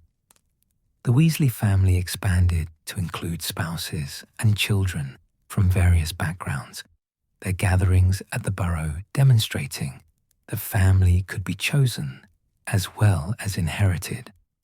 These friendships, in their ordinariness and their extraordinariness, wrote a new story for the wizarding world, one where the categories that had once divided people became mere footnotes to the more important truth of shared humanity, shared magic, shared lives. When Harry's children went to Hogwarts, They went to a school where blood status mattered less than it had in generations, where the friendships they formed would be based on who they were rather than who their ancestors had been, where the legacy of their parents' generation was the freedom to see each other clearly, without the distorting lens of prejudice. The night deepens into that liminal space between darkness and dawn, dear listener, and we must now walk through shadows before we can emerge into light. Tonight, we explore the darkest chapters of wizarding history, when blood status became not merely a matter of social division, but a weapon of war, when prejudice hardened into persecution, and when the wizarding world faced a choice between the comfort of old hierarchies and the courage to build something better. But even in darkness, we will find stories of bravery, of resistance, of healing, for this is ultimately a story not of how hatred triumphed, but of how love, loyalty, and the refusal to accept oppression eventually prevailed. Let us drift back through time to the early 20th century, when a brilliant young wizard named Gellert Grindelwald began to articulate a vision that would plunge the magical world into chaos. Grindelwald was gifted, charismatic, and convinced that wizards, by virtue of their magical abilities, should rule over non-magical people for the greater good. His slogan, which would become infamous, suggested noble intentions, that wizard rule would benefit everyone, that those with power had a responsibility to use it to create order and peace. But beneath the appealing rhetoric lay something darker, the belief that magical ability made one inherently superior, that power conferred the right to dominate, that those without magic were lesser beings whose opinions and desires need not be considered. Grindelwald's rise represented the crystallization of blood supremacist thinking into an organized political movement. He gathered followers across Europe, wizards who had grown tired of hiding their abilities, who resented the international statute of secrecy that required them to conceal their magic from muggles, who believed the natural order placed magical people above non-magical ones. His movement grew in strength and confidence, attacking Muggle communities, recruiting more wizards to his cause, building toward a confrontation that would determine the future relationship between magical and non-magical worlds. The resistance to Grindelwald came from many quarters, but none more significant than his former friend, Albus Dumbledore. Their story, dear listener, is one of friendship turned to opposition, of shared dreams revealed as nightmares, of the painful necessity of standing against someone you once loved when their vision becomes corrupted by power and prejudice. Young Albus and Gellert had been friends, perhaps more than friends, dreaming together of a world where wizards need not hide, where magical and non-magical people could coexist with wizards openly acknowledged as superior. But Albus's brother Aberforth challenged their plans, and in the confrontation that followed, their sister Ariana was killed, though none of them could say for certain whose spell had ended her life. That tragedy broke their friendship and changed Dumbledore forever. He spent decades teaching, thinking, growing in wisdom, while Grindelwald grew in power and darkness. When they finally faced each other in 1945, in what would become the most famous duel of the 20th century, Dumbledore was fighting not just Grindelwald, but his own past self, the young man who had once been seduced by similar ideas. Dumbledore's victory, achieved despite Grindelwald wielding the Elder Wand, the most powerful wand in existence, represented more than one wizard defeating another.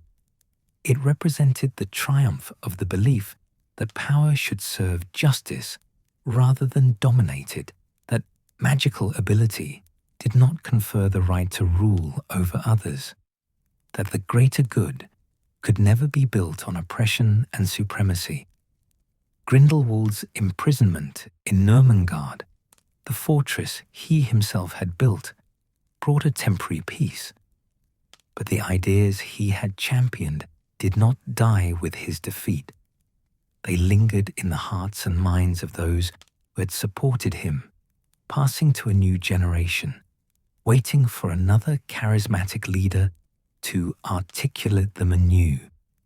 That leader would emerge decades later, though he came from Britain rather than continental Europe, and his name would become synonymous with terror throughout the magical world.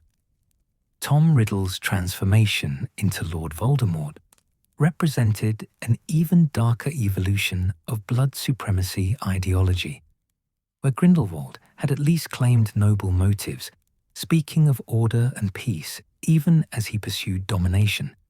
Voldemort embraced cruelty openly. His vision was simpler and more brutal. Magical Britain should be purged of Muggle-borns.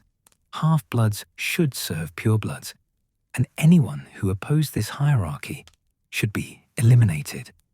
The Death Eaters, his followers, wore masks and dark robes, marking themselves as servants of this vision, terrorizing communities, murdering those they deemed blood traitors or unworthy of magic. The First Wizarding War, which raged through the 1970s, brought unprecedented violence to magical Britain.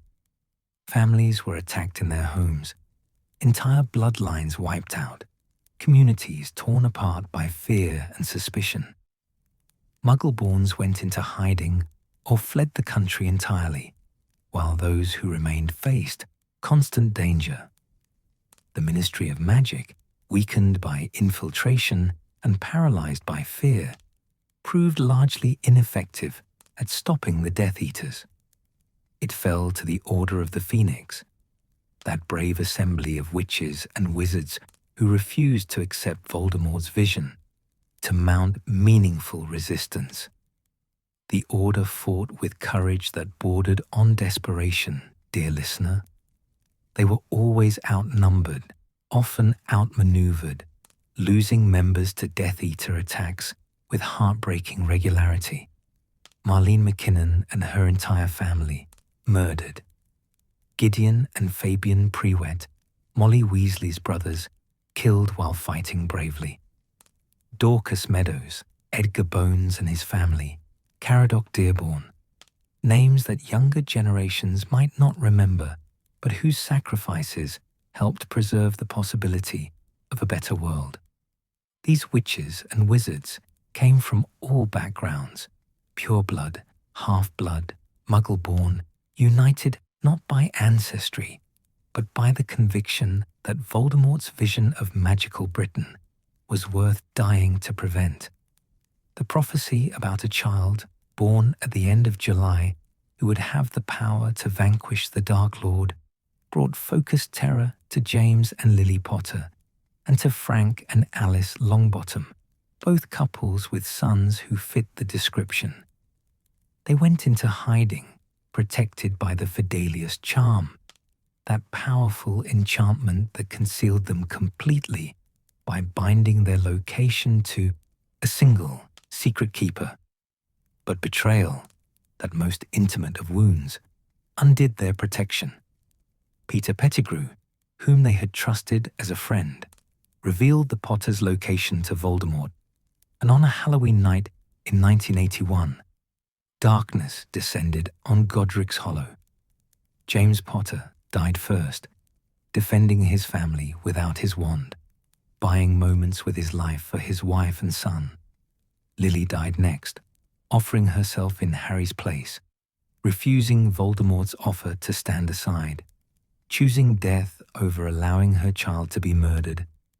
And in that choice, in that final act of love from a Muggle-born witch protecting her half-blood son, the most powerful magic awakened.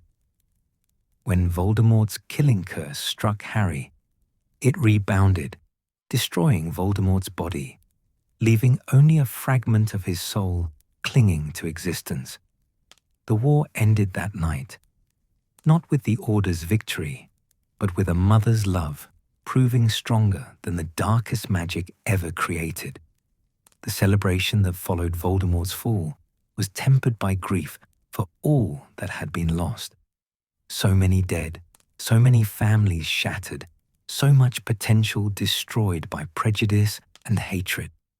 Frank and Alice Longbottom, tortured into insanity by Bellatrix Lestrange and other Death Eaters searching for information about their vanquished master, survived in body, but were lost in mind, leaving their son Neville to be raised by his grandmother, carrying the weight of what had been done to his parents.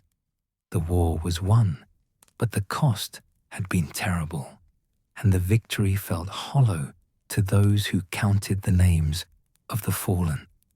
The years that followed Voldemort's first defeat were marked by an uneasy peace, dear listener. Some Death Eaters were captured and imprisoned in Azkaban, that dreadful fortress where Dementors served as guards, slowly draining prisoners of all happiness and hope. Others, like Lucius Malfoy, claimed they had been under the Imperious curse, that they had served Voldemort unwillingly and used their wealth and influence to escape justice. The Ministry, eager to restore normalcy, accepted these explanations more readily than perhaps they should have, allowing former Death Eaters to retain their positions in society, their voices in government, their ability to influence policy and perpetuate the very attitudes that had enabled Voldemort's rise. This incomplete reckoning with the past created conditions for history to repeat itself.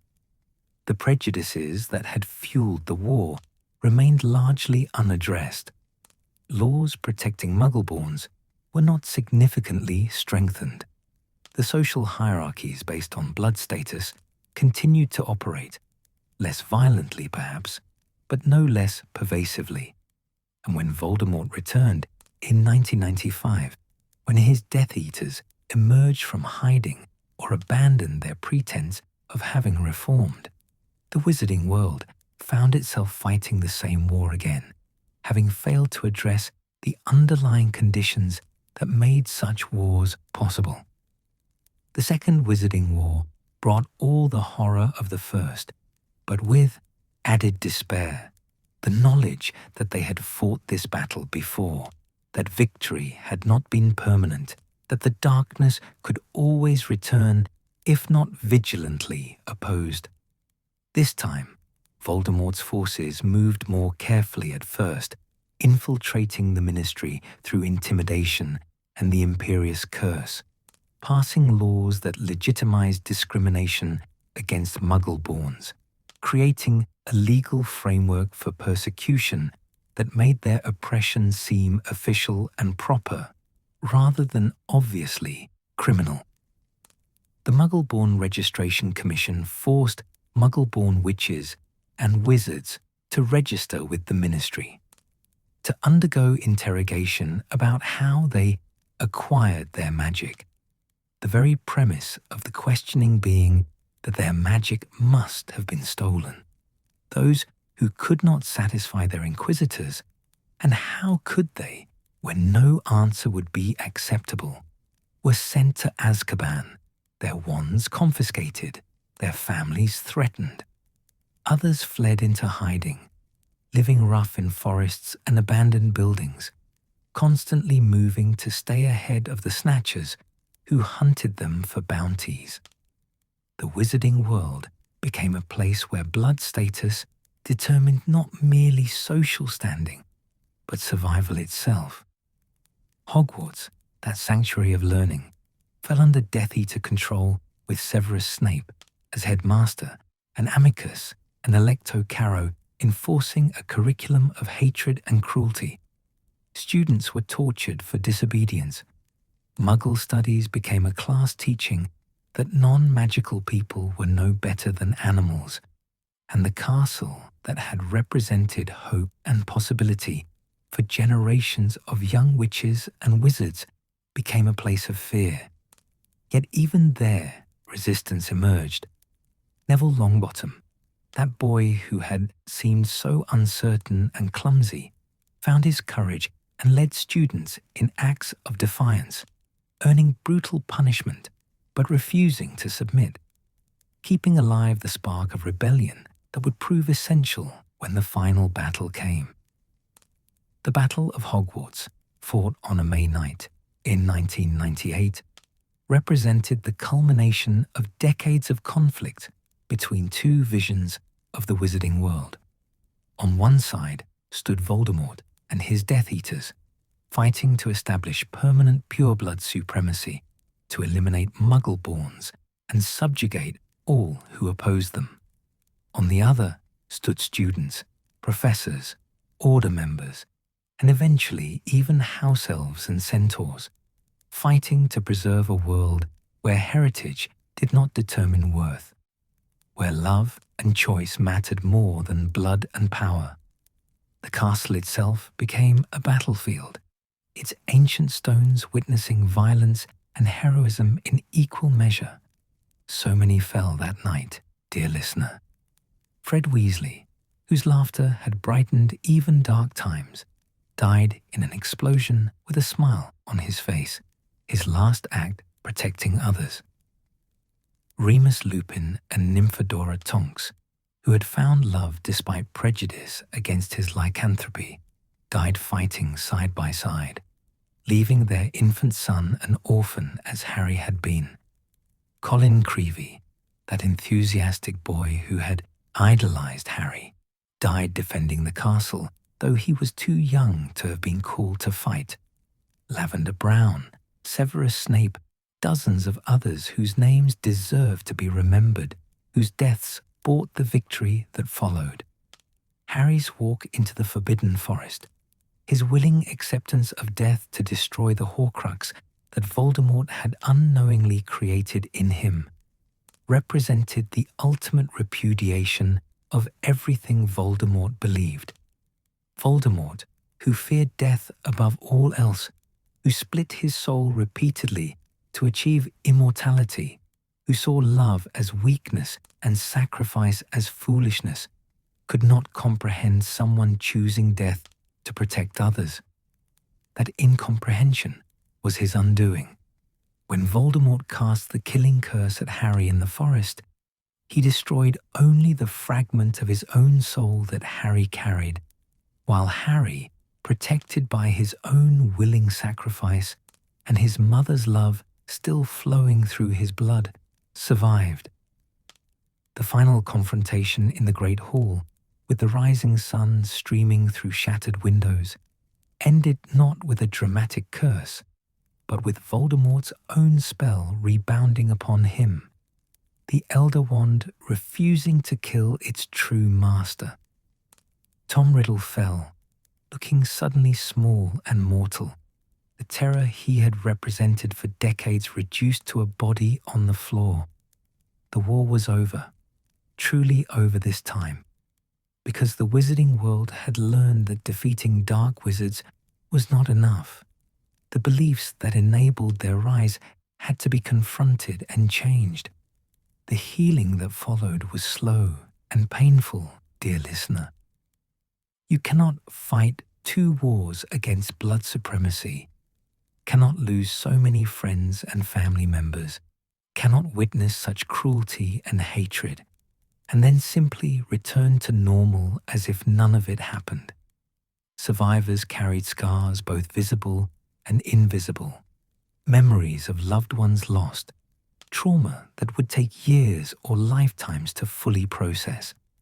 The ministry underwent extensive reform under Kingsley Shacklebolt's leadership, with many of the most corrupt officials removed and new policies implemented to prevent future infiltration by dark forces.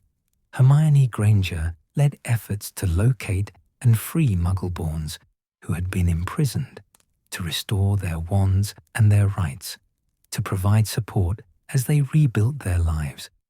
Laws were passed explicitly protecting against blood status discrimination, with real enforcement mechanisms rather than merely symbolic gestures. The Muggle-born Registration Commission was dissolved, its records destroyed, an official acknowledgement that such persecution must never be repeated. Educational reforms at Hogwarts ensured that students learned accurate history about blood status conflicts, that they understood how prejudice could escalate into violence, that they were taught to recognize and resist supremacist ideology in all its forms.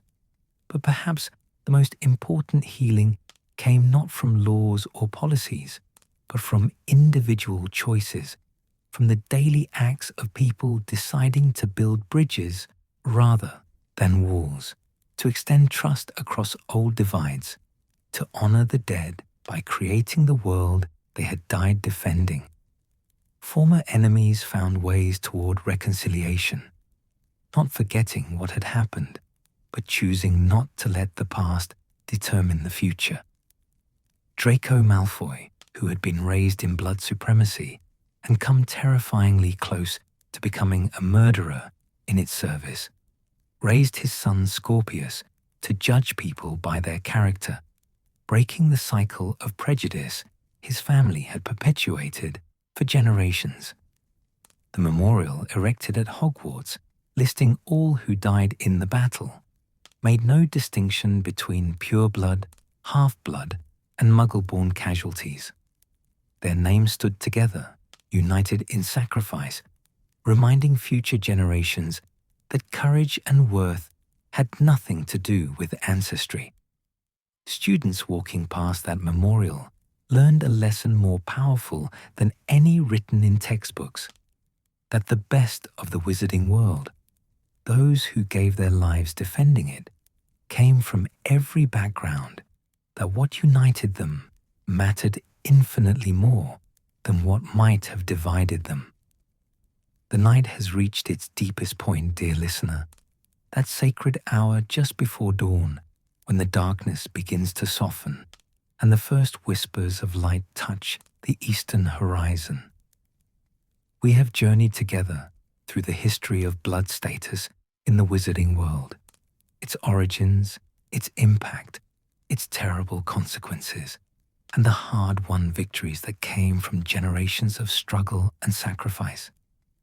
Now, as our journey draws toward its gentle close, we turn our gaze forward, exploring the legacy of all that came before and the future that brave witches and wizards worked so hard to create. This is a story of transformation, of hope renewed, of a magical world learning to live up to its own best possibilities. Picture, if you will, the wizarding world in the years following Voldemort's final defeat. The physical scars of war were everywhere. Hogwarts Castle bore the marks of battle. Buildings in magical communities stood partially destroyed. Families gathered with empty chairs at their tables, where loved ones should have sat. But alongside the visible damage lay something less tangible, yet more profound. A collective exhaustion with the prejudices that had brought such suffering, a determination that the wars fought over blood status would truly be the last, a willingness to examine and change the beliefs and structures that had made such conflicts possible. The wizarding world stood at a crossroads, dear listener, faced with the choice of returning to comfortable old patterns or embracing the difficult work of genuine transformation. The Ministry of Magic, under Kingsley Shacklebolt's leadership, embarked on the most comprehensive reform effort in its history. Kingsley himself embodied the change the wizarding world needed. A skilled aura who had fought in both wars, a man of integrity who had resisted corruption even when the ministry fell to Voldemort's control, someone who understood that true security came not from suppressing those deemed different, but from ensuring justice and equality for all magical people. His first acts as minister sent clear signals about the direction he intended to take. Former Death Eaters who had escaped justice through wealth or influence found themselves facing proper trials, with evidence examined carefully and sentences handed down based on actual crimes rather than political connections. The Department of Magical Law Enforcement underwent particular scrutiny and reform. For too long, it had enforced laws that discriminated based on blood status, had looked the other way when pureblood families violated regulations that others would be punished for breaking, had treated Muggle-born complaints with skepticism while taking pureblood concerns seriously. Under Kingsley's direction, new leadership was installed throughout the department, with a focus on hiring based on merit and demonstrated commitment to justice rather than family connections. Training programs were established to help auras and other law enforcement officials recognize their own biases and work against them, understanding that prejudice could be subtle and unconscious, even in those who believed themselves fair-minded. Hermione Granger's work at the Ministry became legendary, dear listener. She began in the Department for the Regulation and Control of Magical Creatures, a name she immediately fought to change, arguing that calling centaurs, goblins, and house elves creatures rather than beings reflected the same supremacist thinking that had classified Muggle-borns as lesser. Her efforts to secure rights for house elves, while initially met with skepticism and even mockery from some quarters, gradually gained support as more wizards came to see the parallels between the enslavement of house elves and the persecution of Muggle-borns. Both were based on the belief that power conferred the right to dominate others. The campaign for house elf rights proved more complex than Hermione initially anticipated. Some house elves, so thoroughly conditioned by centuries of servitude, genuinely seemed to prefer their enslaved state, finding identity and purpose in serving wizarding families. But others, like Dobby had been, longed for freedom and the right to make their own choices. Hermione's revised approach acknowledged this complexity, advocating not for forced liberation, but for the right of house elves to choose, to remain in service if they wished, but to receive fair wages, reasonable working conditions, and the legal right to leave abusive situations. The House Elf Protection Act, passed after years of debate and compromise, established these basic protections while respecting the genuine preferences of those house elves who found fulfillment in traditional service.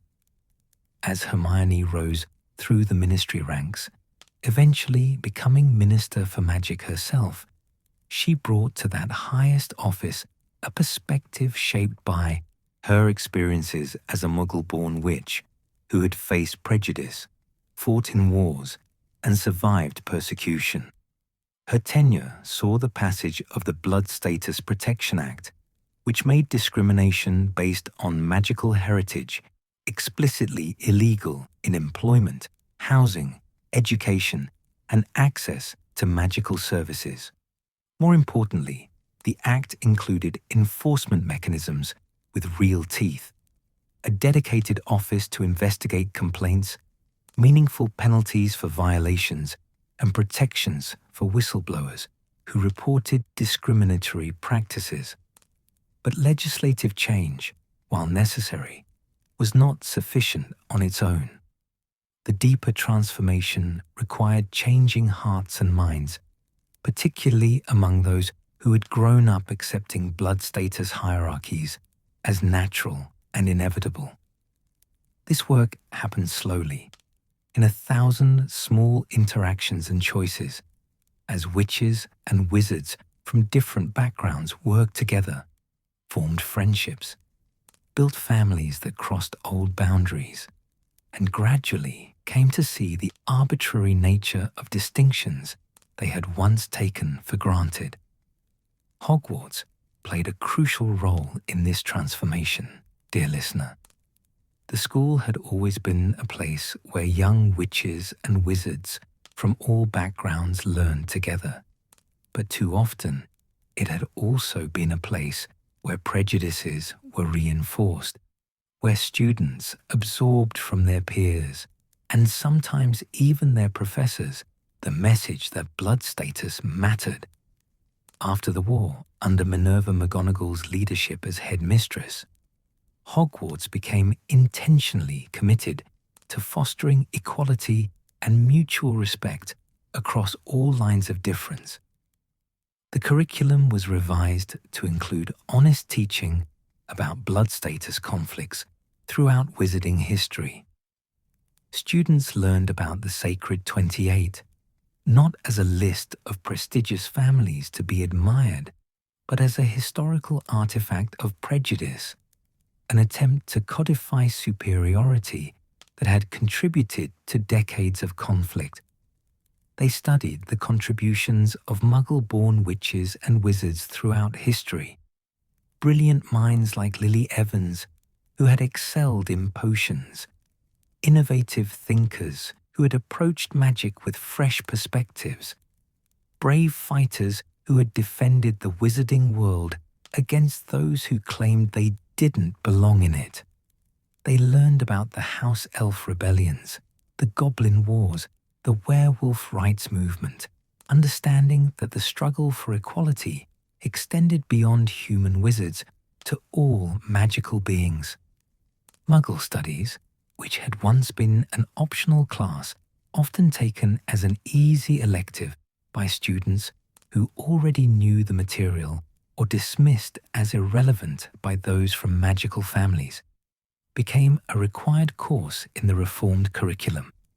But it was redesigned entirely, no longer simply cataloguing Muggle technology and customs, but exploring the relationship between magical and non-magical worlds, examining how prejudice against Muggles had evolved into prejudice against Muggle-borns, and helping students understand that the non-magical world, while different from theirs, was no less valuable or sophisticated. Students with Muggle relatives were encouraged to share their experiences, bridging the gap of understanding that had persisted for too long. The house system itself underwent gentle reform.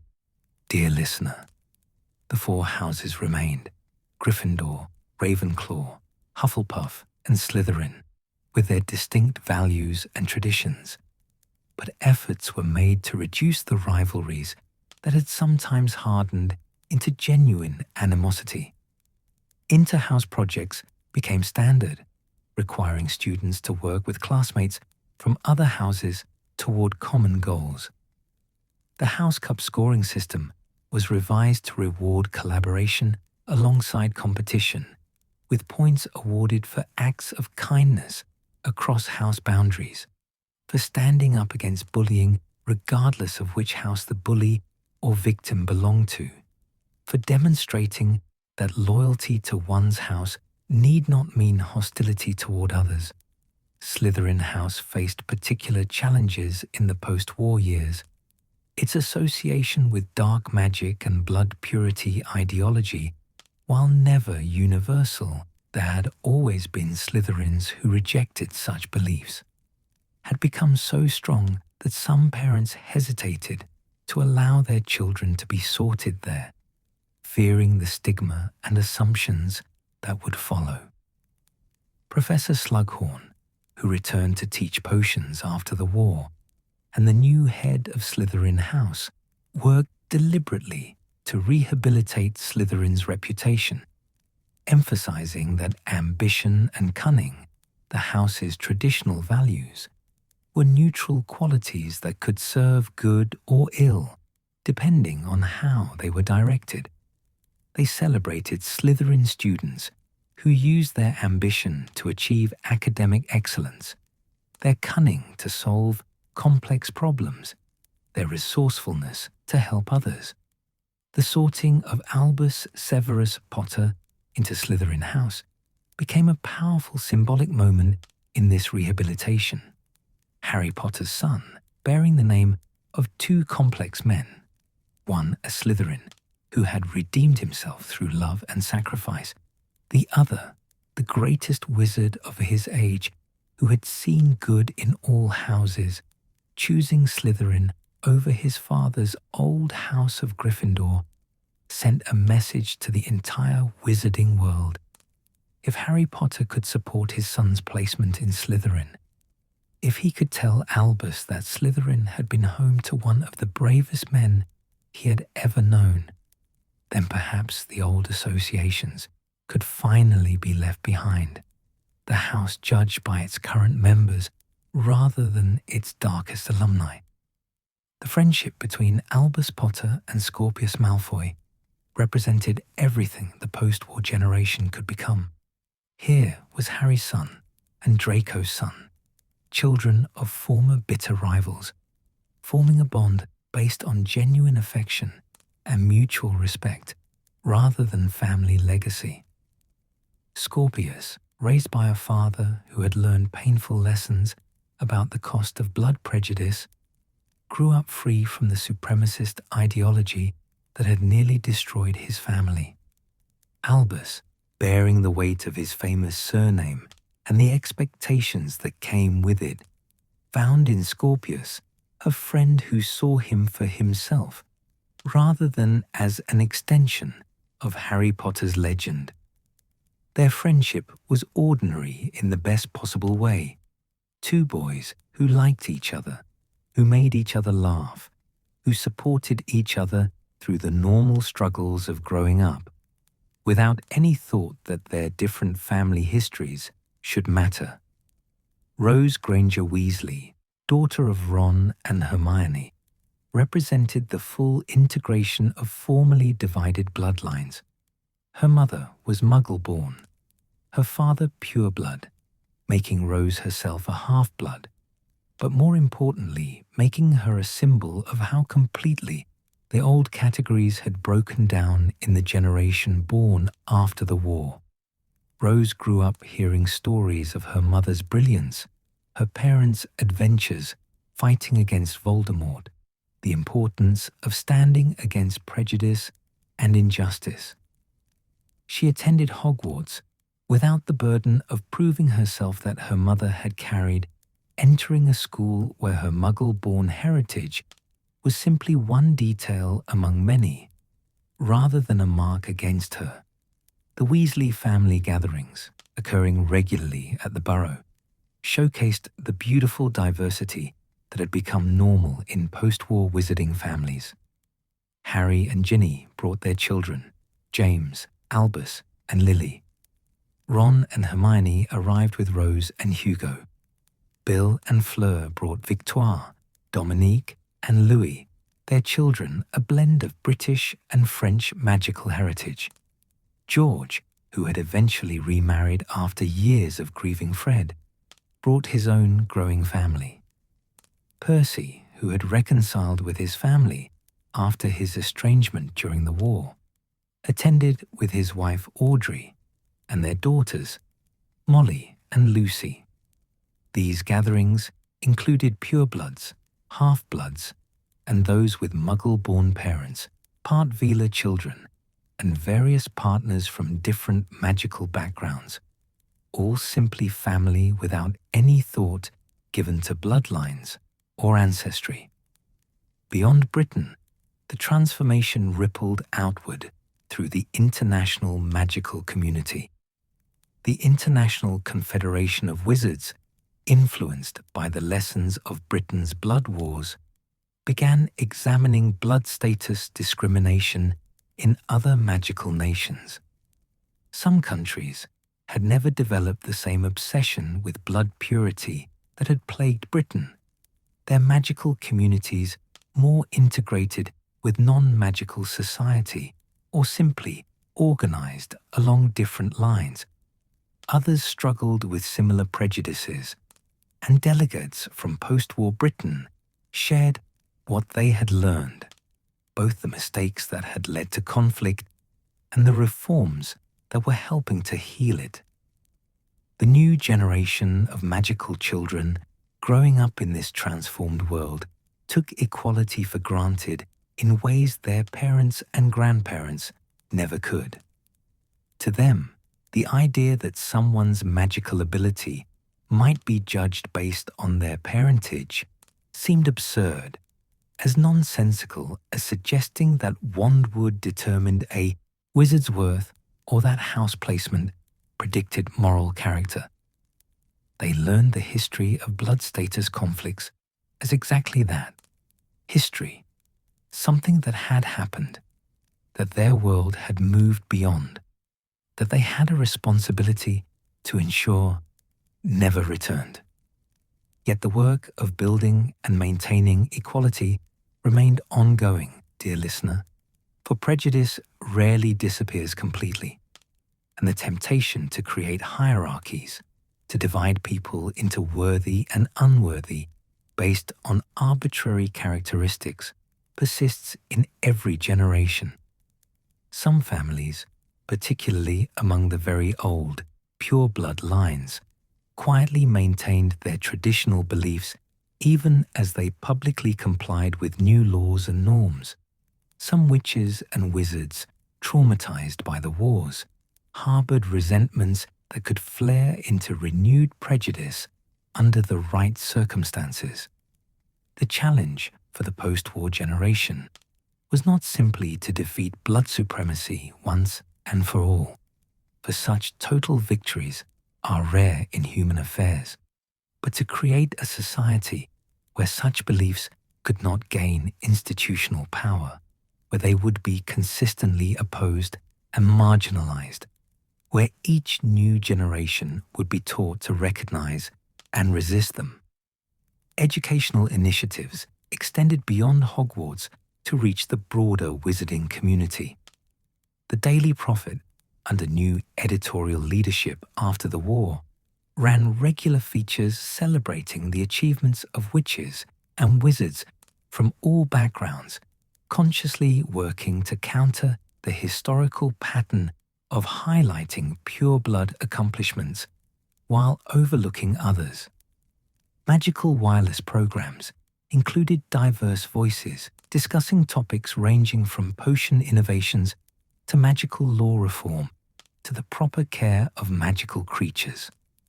Children's books featuring heroes from various backgrounds became bestsellers, replacing the old stories that had exclusively featured pureblood protagonists having adventures, while Muggle-borns, if they appeared at all, served as comic relief or obstacles to be overcome. The establishment of Blood Status Awareness Month, observed each year in February, provided a focused time for reflection and education about the history of blood prejudice and the ongoing work of building equality. Events during this month ranged from serious academic conferences examining historical injustices to celebratory festivals showcasing the contributions of Muggle-born witches and wizards to magical culture. Some objected to this observance, arguing that it unnecessarily emphasized divisions that should be forgotten, but supporters countered that only by honestly acknowledging history could they prevent its repetition, that remembering the cost of prejudice helped maintain commitment to equality. The memorial at Hogwarts for those who fell in the battle became a site of pilgrimage, particularly on the anniversary of that terrible night. Students would gather there, reading the names aloud, ensuring that the dead were remembered not as abstract casualties, but as individuals who had possessed names, lives, loved ones, futures stolen by a war fought over blood status. teachers shared stories of those they had known among the fallen, personalizing the history for students who had been born after the war ended, helping them understand that the peace they enjoyed had been purchased at tremendous cost. Harry Potter himself, who could have parlayed his fame into virtually any position in the wizarding world, chose to become an Auror and eventually head of the Department of Magical Law Enforcement. His choice reflected his commitment to ensuring that the values he and his friends had fought for would be protected and advanced through the institutions that had once failed to do so. He worked to transform the Auror Office from a force that had sometimes enforced unjust laws into one that actively defended the rights of all magical people. He recruited widely, ensuring that Aurors came from diverse backgrounds, that they received training not just in combat magic, but in recognizing and countering prejudice, that they understood their role as protectors of equality as well as security. Ron Weasley, working alongside George in Weasley's Wizard Wheezes, helped build that joke shop into something more than a business. It became a symbol of joy and resilience, a place where laughter could flourish again after years of darkness. Their shop welcomed all customers equally. Their products brought happiness to witches and wizards regardless of blood status, and their success proved that a pure-blood family completely unconcerned with blood purity could thrive in the post-war economy.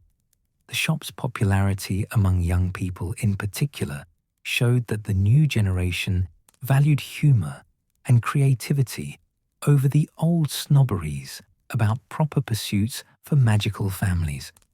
Neville Longbottom's tenure as herbology professor at Hogwarts allowed him to inspire students just as his own professors had once inspired him, or sometimes failed to inspire him, teaching him through their shortcomings what kind of teacher he wanted to become. He treated all students with the same patient encouragement, remembering what it felt like to be dismissed as clumsy or slow, determined that no student in his classes would feel the way he once had. His specialty in herbology, a subject sometimes dismissed as less glamorous than transfiguration or defense against the dark arts, reminded students that all branches of magic had value, that power came in many forms, that the quiet work of nurturing growth could be as important as the dramatic work of combat or transformation. Luna Lovegood, whose open-mindedness and refusal to judge others had always set her apart, became a naturalist studying magical creatures around the world. Her work brought her into contact with magical communities in distant lands, some of which had never heard of the concept of blood purity, others that struggled with similar prejudices under different names. She documented not just the creatures she studied, but the diverse ways magical people organize their societies, the various approaches to integrating or separating from non-magical populations, the different solutions different cultures had found to common challenges. Her writings, published in the newly reformed Quibbler and in academic journals alike, helped British wizards understand that their struggles with blood status were neither unique nor inevitable, that other paths had always been possible. As decades passed and the generation that had fought in the blood wars gradually aged, the question of how to pass their lessons to those who had no personal memory of that conflict became increasingly urgent. How do you make real to children growing up in peace the horrors that their grandparents endured? How do you maintain vigilance against prejudice when prejudice no longer has institutional power? How do you honor the dead without traumatizing the living? These questions had no easy answers, but the wizarding world worked at them thoughtfully, understanding that the price of lasting peace was eternal effort, that equality was not a destination reached once and for all, but a direction requiring constant course corrections. The centenary of Voldemort's defeat, when it came, would be marked by both celebration and solemn remembrance. By then, most of those who had fought in the wars would have passed on, their stories preserved in books and pensive memories, their sacrifices honored by the world they had helped create.